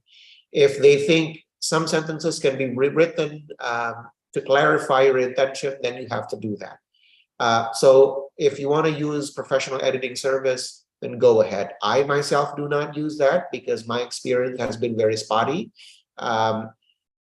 Sometimes it's good, but most of the time they actually don't understand the intention that I'm trying to do, because most of the copy editors are just very good English native speakers, but they're probably not experts in our own fields. So some of the technical jargons that we are very common to use in our field is probably something that they will not understand, right? So I think it's better to just use free services that are available online. If you want to use them, go ahead. What you're trying to do basically is not making those artificial intelligence AI instruments write your paper, but make sure that if you submit your paper to an AI instrument, and if they try to rephrase it in a more understandable way, then you understand that what you wrote is not clear enough. So you have to rewrite it. So it's kind of a good, it's a good instrument to help you evaluate your own writing, right? Again, it's not your co-author. Don't make AI, machine learning, Grammarly, or a copy editor write your article. You have to write your article. But if they try to rewrite it in a certain way, if they're saying that a certain thing is unclear, then that helps you evaluate. And then if format is okay, and then writing is understandable, easily accessible, then we would look at the quality of your data, right? So don't be surprised. Data, empirical threshold, the quality of your research is actually not the first thing that we try to look at. The first thing that we try to look at is the accessibility of your writing. If it's understandable, if that's something that we can help to assess without much difficulty, then that's something that our audience is going to like to read, right? So writing is actually very important. And then after we assess all of that, then we will look at the quality of your own research, the appropriateness of the methods, the appropriateness of the sample frame, and then whether there is, for example, logical fallacy in your methods, whether there is a validity question, internal, external validity, and so on and so forth, right? So, but that's actually the last thing that we're going to look at. The first thing is formatting, second is your writing, and then last but not least, we're going to delve through the quality. And even though quality is last, that's something that is going to take more time to do. So because it takes more time, we actually invest the time to do that, you know, as the last process instead of doing that at the beginning. Okay, thank you, Dr. Gamal. And we move to the fourth question for Benedict Yo on systematic review methods incorporating meta-analysis and answering predefined question. Can this method also be applied to engineering research paper, or it's only suitable for social sciences? This question is from Alfred Campira Levision or from UI. So, yeah, please, Ben. Right. Thank you, Luciana. And thank you, Alfred, for your question. If I may simplify, if I may give a simple answer, systematic review is perhaps most prevalent in medical and health sciences, not really social sciences. It's really more prevalent in medical and health sciences. This is typically how they use it, right? They study, let's say there is a sickness or an illness, right? And for different sicknesses and illnesses, there are different medications or treatments. They call it interventions, right? So a systematic review, right, takes a set of steps to look through all of the studies as much as possible, all of the good studies that check out the intervention, to check out the solution to this illness, and to see whether this particular solution, right, what do all of the studies roughly say? Yeah, do 100 of these studies, you know, let's say there are 100 of these studies. Based on these 100 studies, can we say that Panadol is really effective for headaches? Yeah, because they have got so many of these studies, right, and they follow a strict set of steps, that's why it's called a systematic review. And in medicine, they do it very much. Okay, in other disciplines, they are picking up and they are doing it more, right? So it is not only something that the social sciences can do, right? It is something that other disciplines can also apply to, their fields of studies. Yeah. Does the set of steps that you use to conduct systematic review for medicine and health sciences also apply to your discipline? Is a question that I think different disciplines are trying to answer. So for the social sciences, we can look at the Campbell collaborations approach or suggestions on how to do systematic review. For let's say the engineering sciences, right, you might have similar but slightly different steps or guidelines. Yeah. I hope that answers your questions. Yeah. Thank you, Ben, for the answer. Okay, we move to the next question. For Professor Taufik, what do libraries need to prepare dealing with research paper that use machine learning and artificial intelligence in the writing process? This question is from Ray Agustinus Hasugian from Mumbai. Yeah. Yeah, I think we are in a period where this generative AI is presenting challenges in terms of this academic writing. I think as far as I can see that different journals may adopt different strategies to cope with that. I think at the end of the day, like this generative AI, they are actually can be quite interesting to produce results, I think. But we also need to see that how they evolve, yeah, because at the end of the day, like many of the contents being produced by AI, they are actually, the contents are not really like reliable, to some extent, yeah. So and after reading texts that are produced by that and texts produced by human being, we can actually get a feel that it's not really, it's not really authentic or genuine, yeah, because it's pretty much like a template kind of thing. To be honest, like it's difficult question to answer. Like I think in practice, what I would when my students asking these questions, like can we use this generative AI, blah blah blah blah. Well, I just tell them that okay, if you use generative AI, that's fine, but if it is 100% generative AI, then 100% of marks will go to the generative AI, yeah, not to you. Okay. So perhaps the same thing is with the research paper, like unless we do like research on generative AI and how to generate content.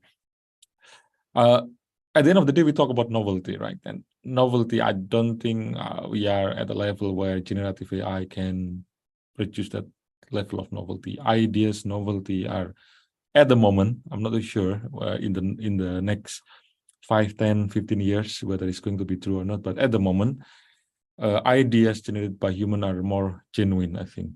Okay, and that is something that at the moment cannot be easily replicated. Libraries is a good question. I think perhaps like engaging in discussions with the generative AI community or open AI community will help to establish the context. Because at the end of the day, when we evaluate like a textbook, journals, and this is just artifacts or products, right, of human civilization. Let's call it that way. Yeah? So if those products are actually following just like a template or a set of templates, because when you talk about generative AI, they have like a set of libraries and then just mix and match the content, right? Then we perhaps there is like philosophical questions whether we consider that as something new or novel. Yeah. So to be honest, like at the moment, perhaps this question itself is a short question, but it's actually quite complex to answer because it required further discussion with the community, the impact with different sectors, different disciplines, and so on and so forth. Okay.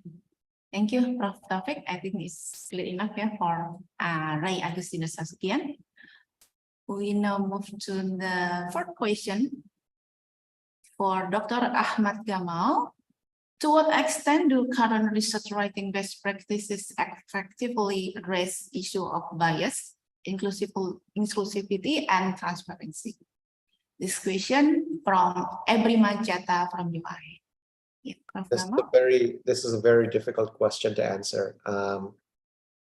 I don't know how to answer that question, honestly. I think what we try to do, because we do double-blind peer review, that, and of course, highly reputable journals always have more than one reviewers, right? Sometimes they even have more than 3. I have had opportunities where my articles are reviewed by 3 or 4 reviewers at once. And sometimes even reviewers have different ideas on how we should improve our papers.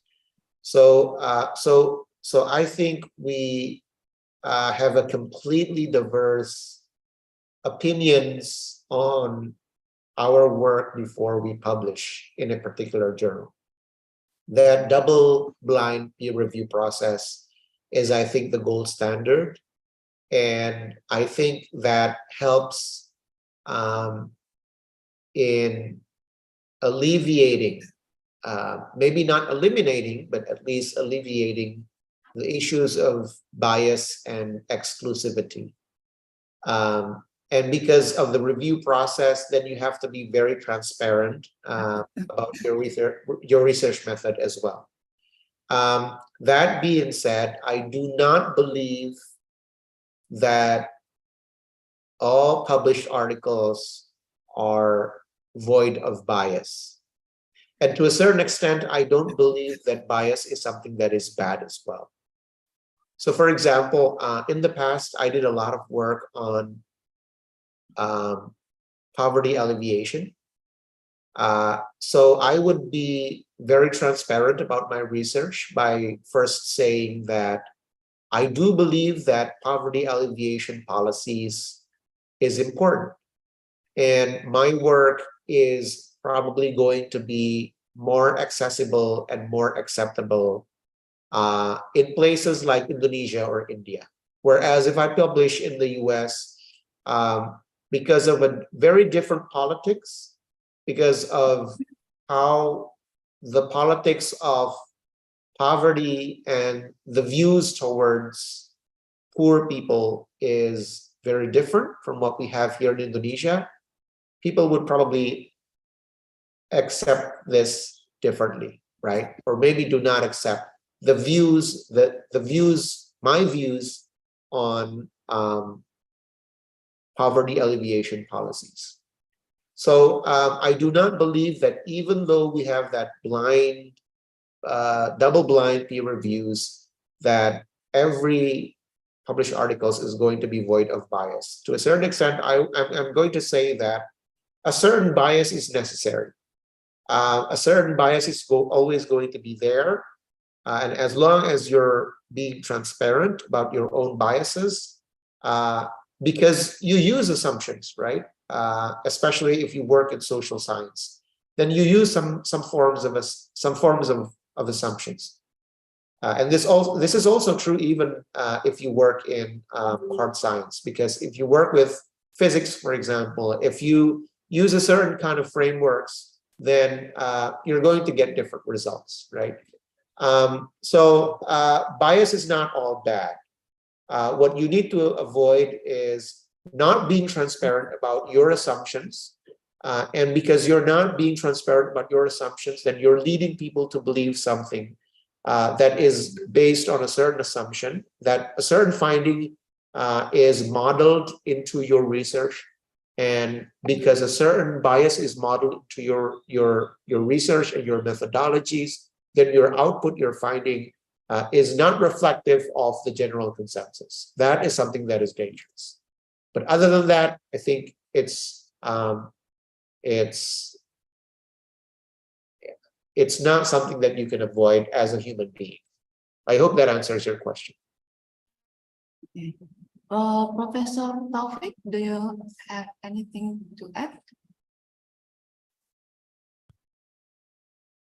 Actually, in terms of journal best practice, I think it's well. Okay, look at this. Yeah. We can talk as stakeholders within given academic publications. They are actually community, right? So community means what? Means we have the community interaction. Community interaction. So community interaction will kind of define all of these issues, including bias, inclusivity, and so on and so forth. I think there has been effort, obviously. I think in the community to, for example, like in my community, computer science, information theory, let's say the accessibility by women has been quite limited from the past. So there has been initiative how to encourage women to to be within the community itself. But at the end of the day, it's like an organic process. It's not something that we can artificially create to some extent. So whether people want to do that or not is not our choice. Yeah. But what we need to make sure is that the justice of serving science will prevail. Okay, so at the end of the day, we look at the merits of the work rather than who is authoring that work and who is not, where that person is coming from. And I do believe, to some extent, like in my community at least, like even though there has been like a quite dominant authors from the US academics and researchers, but we still see some representation from Asia, for example, like from East Asia, from Iran, not the Iranian that are working in the West, but also the Iran university. So I think it's just at the end of the day, it's all about science, I would say. And I think what Dr. Gamal earlier mentioned about this double-blind peer reviewing is a way to do that, I think, because then we don't see people from the institutions, from basically the co-author list and all of these things. So all of this potential bias could be mitigated. But at the end of the day, I think the community will try to maintain a good practice, right? So the community will make sure that the top publication in their publication avenue will always be top, because otherwise, whenever these practices that are being done intentionally, sooner or later it will be detected, and the rumor will spread in the community basically. So it's just like a community, our community, so there will be interaction. Okay. Thank you for Professor Taufik. Aswina, do you have any question? Okay, for Ben and Lippi. Do research librarians at SMU also assist researchers on how to manage the research data model? or closed access? Yeah, it's from Ari, UIN Malang. Yeah, Ben or Lippi? Okay, Ben here. Yes. Yeah, I have a colleague. I have colleagues from the Research and Data Services team.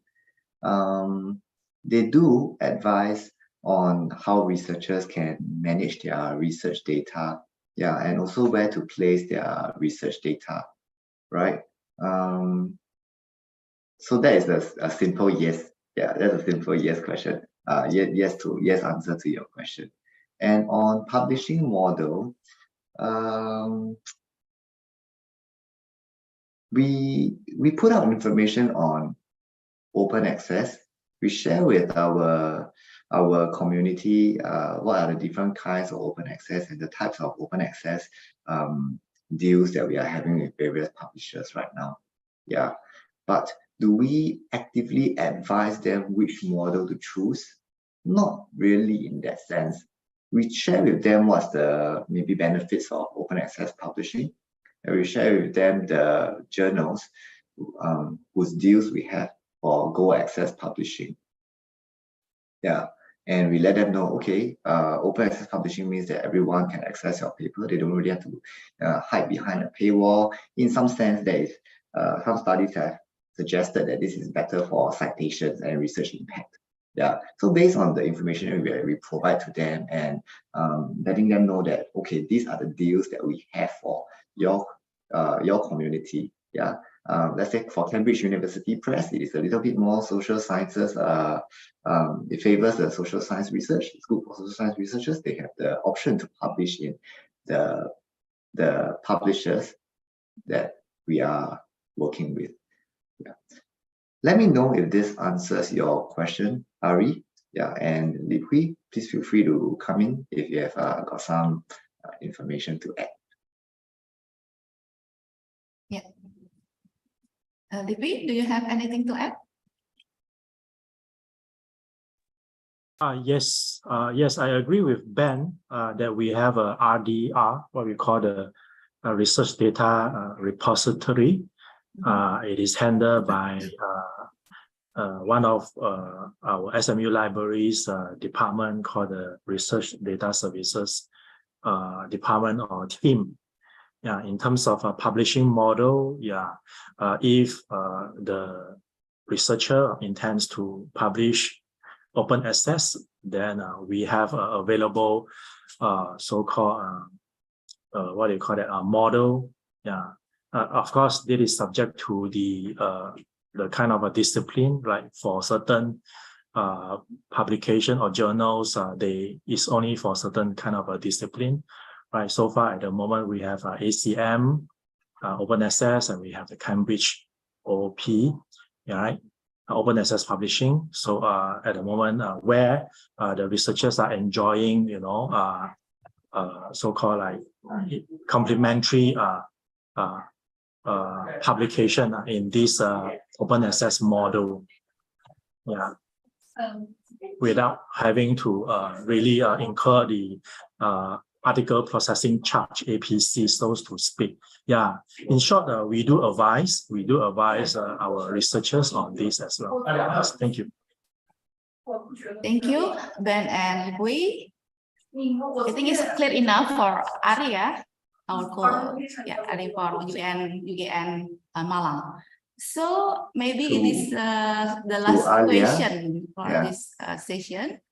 For don't mind, Professor right? Taufik. Lucy, let me perhaps post a link with one of the articles written by my colleagues on choosing a research choosing a research data repository, right? So this maybe gives you a sense of the type of information that we try to provide for our researchers to help them clarify their questions at the first cut. And if they want to have further conversations, of course, they can talk to our colleagues. All right, so don't mind if I just drop you, and can I drop it in the, is there everyone in the meeting? Can I drop it in the chat? Yeah. All right, I've done just that, yeah. Yeah. Oh, thank you very much, Ben. You're most welcome. Yeah.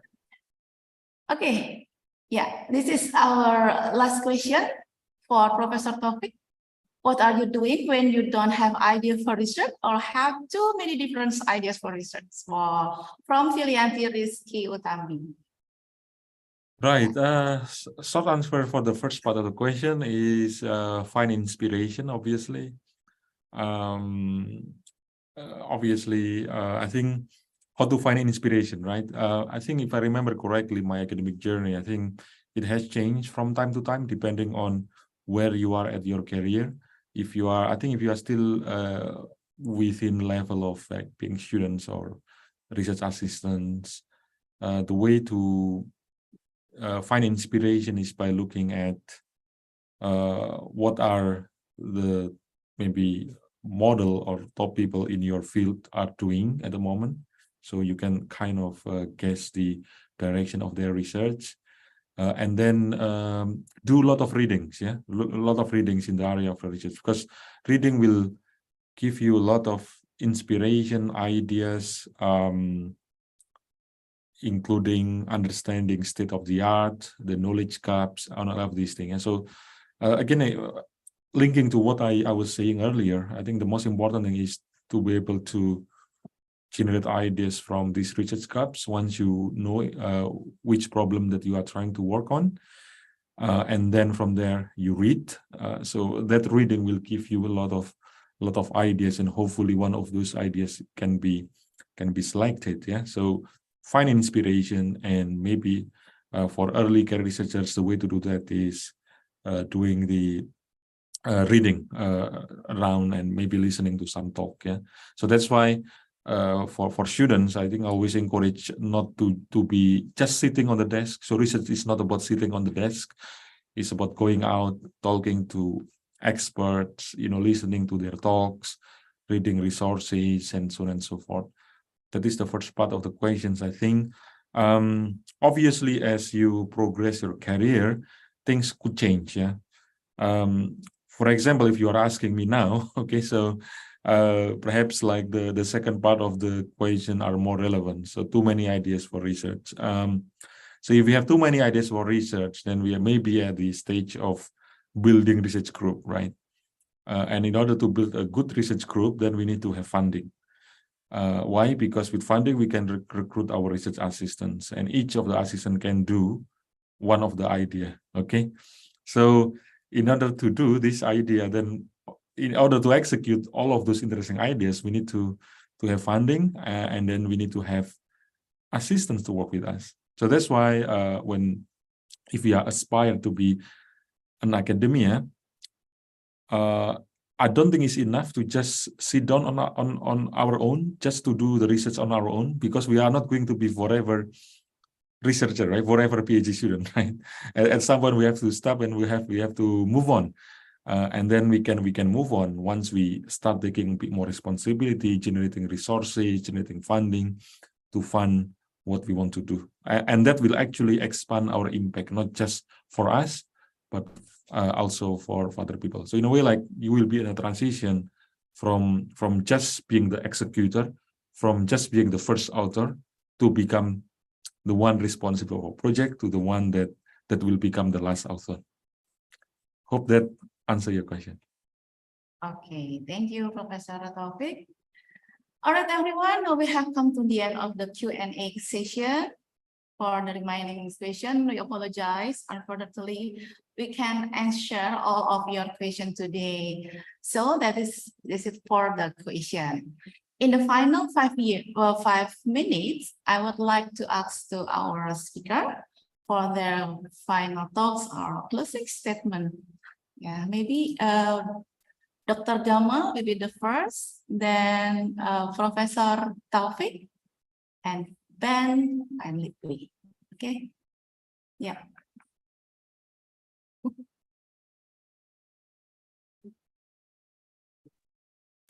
Lucy, can you go ahead with Prof. Taufik? Oh, yeah. Okay. Prof. Taufik. Sorry. Yeah. Is it a closing statement? Yes. Okay. For your final thoughts. Yeah. Well, I don't have much, to be honest. I think maybe just one word or one sentence. Keep practicing. You can't improve without practicing. You can't improve without trying. Yeah? So keep practicing. But when you try, you need to see which one is working, which one is not. Mm-hmm. So it's not wise to keep doing the same thing and expecting different outcomes. Yeah. So practicing, but be strategic as well. I think that's from me. Yeah. Thank you. Then Ben.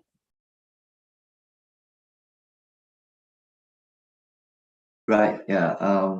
Very honored to be with this panel of experts, and also the researchers and fellow professionals in this session. Everyone is attending this session over here, all 500 of us, right? I see that there are actually two groups of persons in the audience, the researchers, and also the information professionals. So this exchange has been really beneficial to me. I'm hearing a lot of advice from our speakers, Prof. Taufik and Dr. Kamal. Right, this is very useful information for all of us in the library profession to understand, that our stakeholders, this is the kind of knowledge that you all possess, and also some of the questions which you are trying to deal with across different stages of your career, right? Particularly enjoy listening to that. As for the library, for my colleagues from the library, I appreciate the kind of exchanges and questions which you are asking each other. As I answer your questions, as I try to answer your questions, I'm also learning. Yeah, so if you do have any further points of discussion, feel free to reach out to me via LinkedIn or via emails, right? I'm connected through Luciana. So feel free to reach out to us in any way. Yeah. Thank you, Ben. Lippy, do you have anything to add to the final thoughts?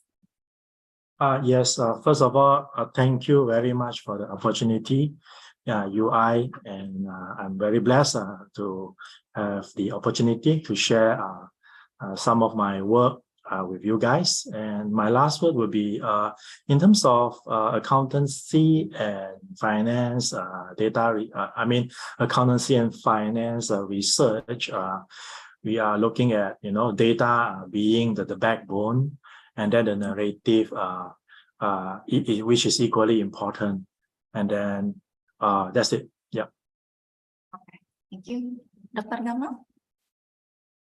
I just want to say one thing, that at the end of the day, publishing is a struggle, and it's a struggle for all of us. It's not just a struggle for junior academia.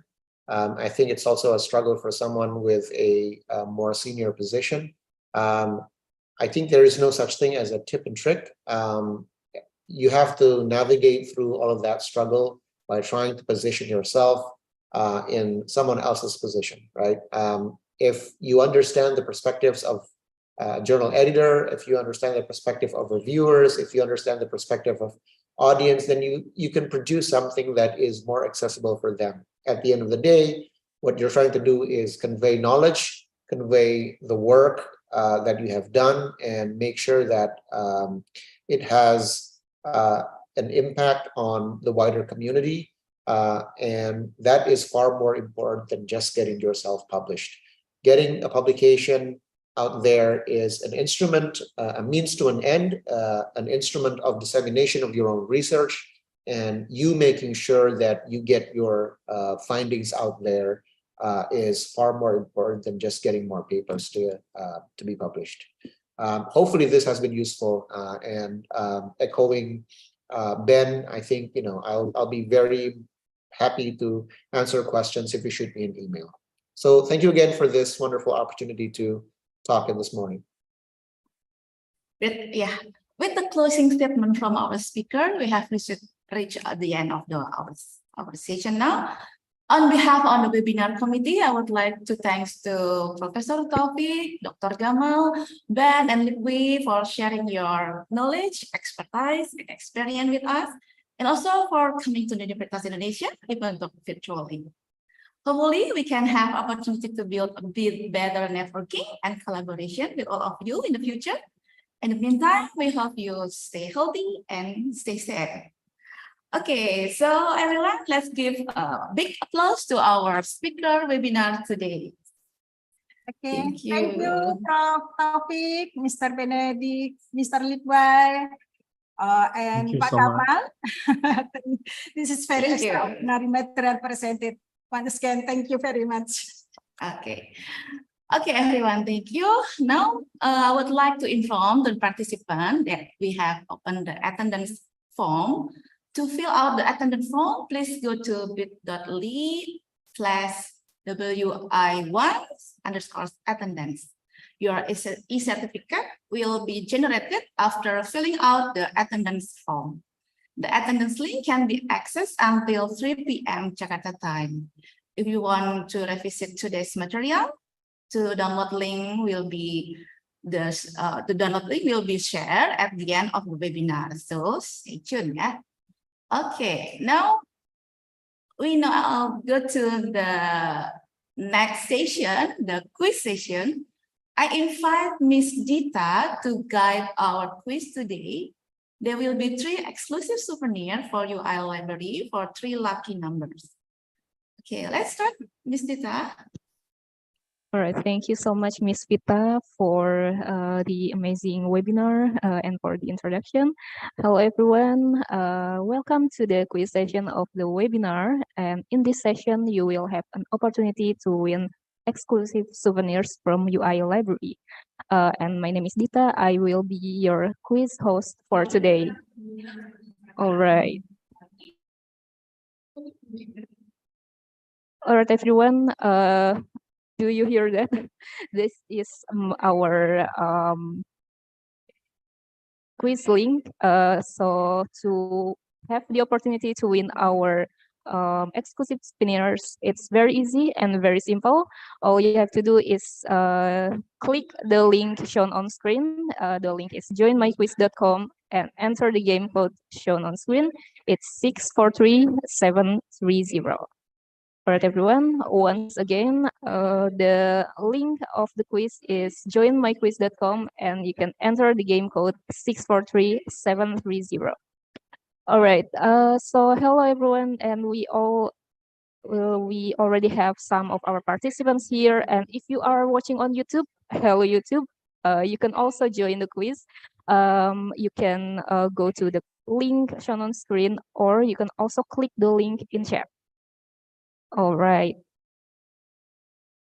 So before we begin, while waiting you to join the quiz, I would like to thank all of our speakers and committee and congratulate them on the successful webinar.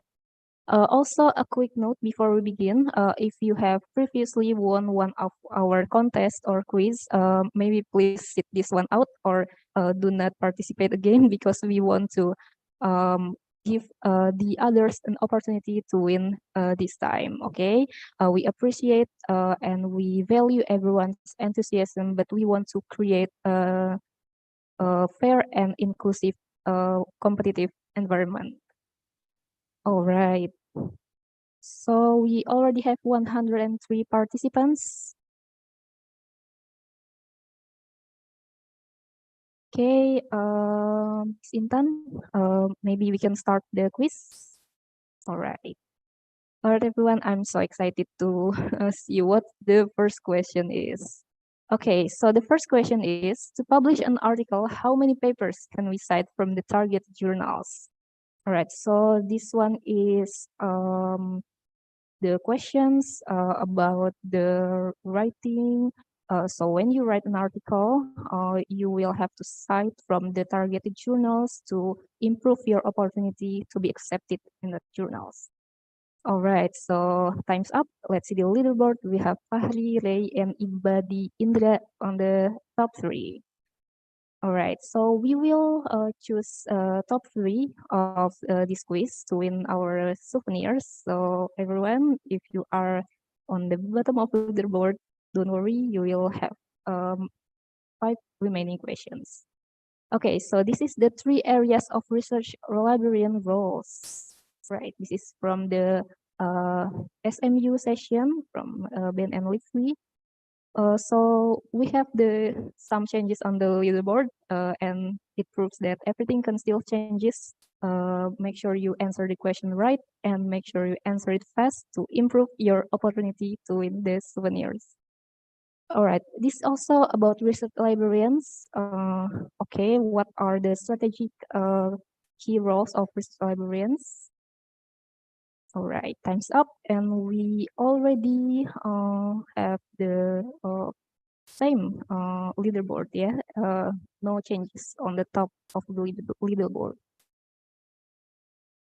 All right, so the fourth question is, below are the several styles in creating a title. Okay, title is also a very important part of your writing, yeah? Because if it's interesting, then maybe more people will read it. Okay. All right, time is up, everyone. All right. So we have maybe some changes, yeah, on our leaderboard. We have the new leaders. All right. And the fifth question is, what's the address of Web of Science in which we can use services such as Journal Finder and Manuscript Matcher? All right, I think this question is a little tricky because you have to choose the right URL, but make sure you read it very carefully before you answer the questions. Okay, everyone, 1 second remaining and time's up. All right, let's see, do we have any changes in the leaderboard? All right, so the winners are Sansan Dwi Deviantara and once more, one person more. I think we'll see the final leaderboard after this. What is the final stage of writing stages? All right, okay, this is my favorite part of the presentation. It brings back a lot of traumatic experience in research writing. So yeah, this brings back a very vivid memory for me. All right, so we have the winner. Okay, congratulations to Bapak Syamsul, Sansan, and Ibadi Indra. Congratulations for all the winners. To claim your prize, please contact UI Library Public Relations Officer via WhatsApp, and the committee will share the number in chat. All right, everyone. So for the winners, you will have to confirm your contact information and address because we'll deliver the prize to your address. Okay, so everyone, as we conclude this quiz, let's remember that at the end of the day, it's not only about the competition or who's winning and losing, but it's also about improving your skills and knowledge. And thank you so much for your enthusiasm. Have a fantastic day, and back to Miss Moderator, Ibu Vita. Okay, thank you, Miss Vita. Congratulations for our 3 winners, Sansan, Ibadi Indra, and Syamsul. Okay. I would like to also announce 3 selected Q&A participants who will get prizes from the UI library. Yeah, the lucky participant is Siska from UIN Mahmud Yunus Batu Sangkar, then Syukur Daule for UI, and Ilham from UI. Okay, to claim your prize, please send a WhatsApp message to the number of Miss Mutia, the Humas Public Relations Officer, within 5 days. Okay, yeah. I would like to remind all participants, don't forget to fill out the attendance form. The link is found on the screen and the chat. Attendance link can also be accessed until 3 p.m. Jakarta time. Your e-certificate will be generated after filling out the attendance form. If you want to revisit today's material, you can download it at our website, lib.e.ac.id/webinar 2023/#materi. Or you can rewatch the webinar on youtube.com/perpustakaan UI. Okay, ladies and gentlemen, I would like to inform you that the next agenda is photo session. Okay, I will arrange the conduct. All of participants, speakers, and moderator and committee are welcome to take a position. Okay, the committee, please be prepared. Everyone, yeah, give your best pose to the camera, please.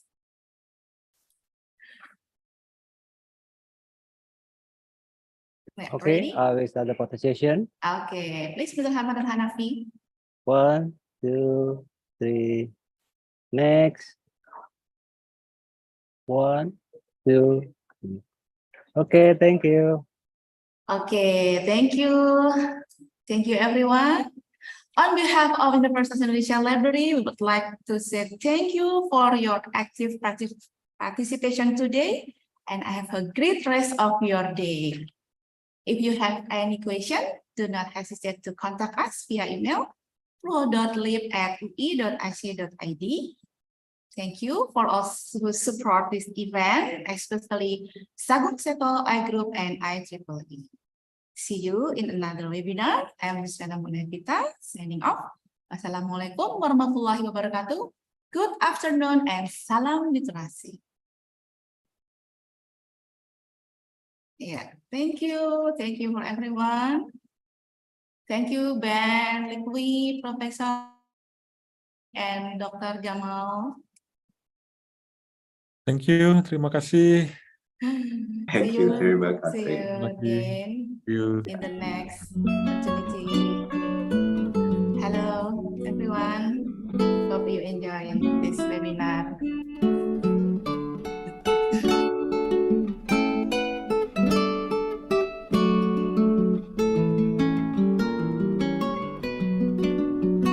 Here we have 500 participants today. Yeah? Wow, it's a big number.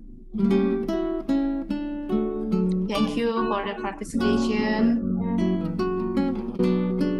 Thank you for the question in the Q&A session. And thank you for your participation in quiz session. See you on the next webinar.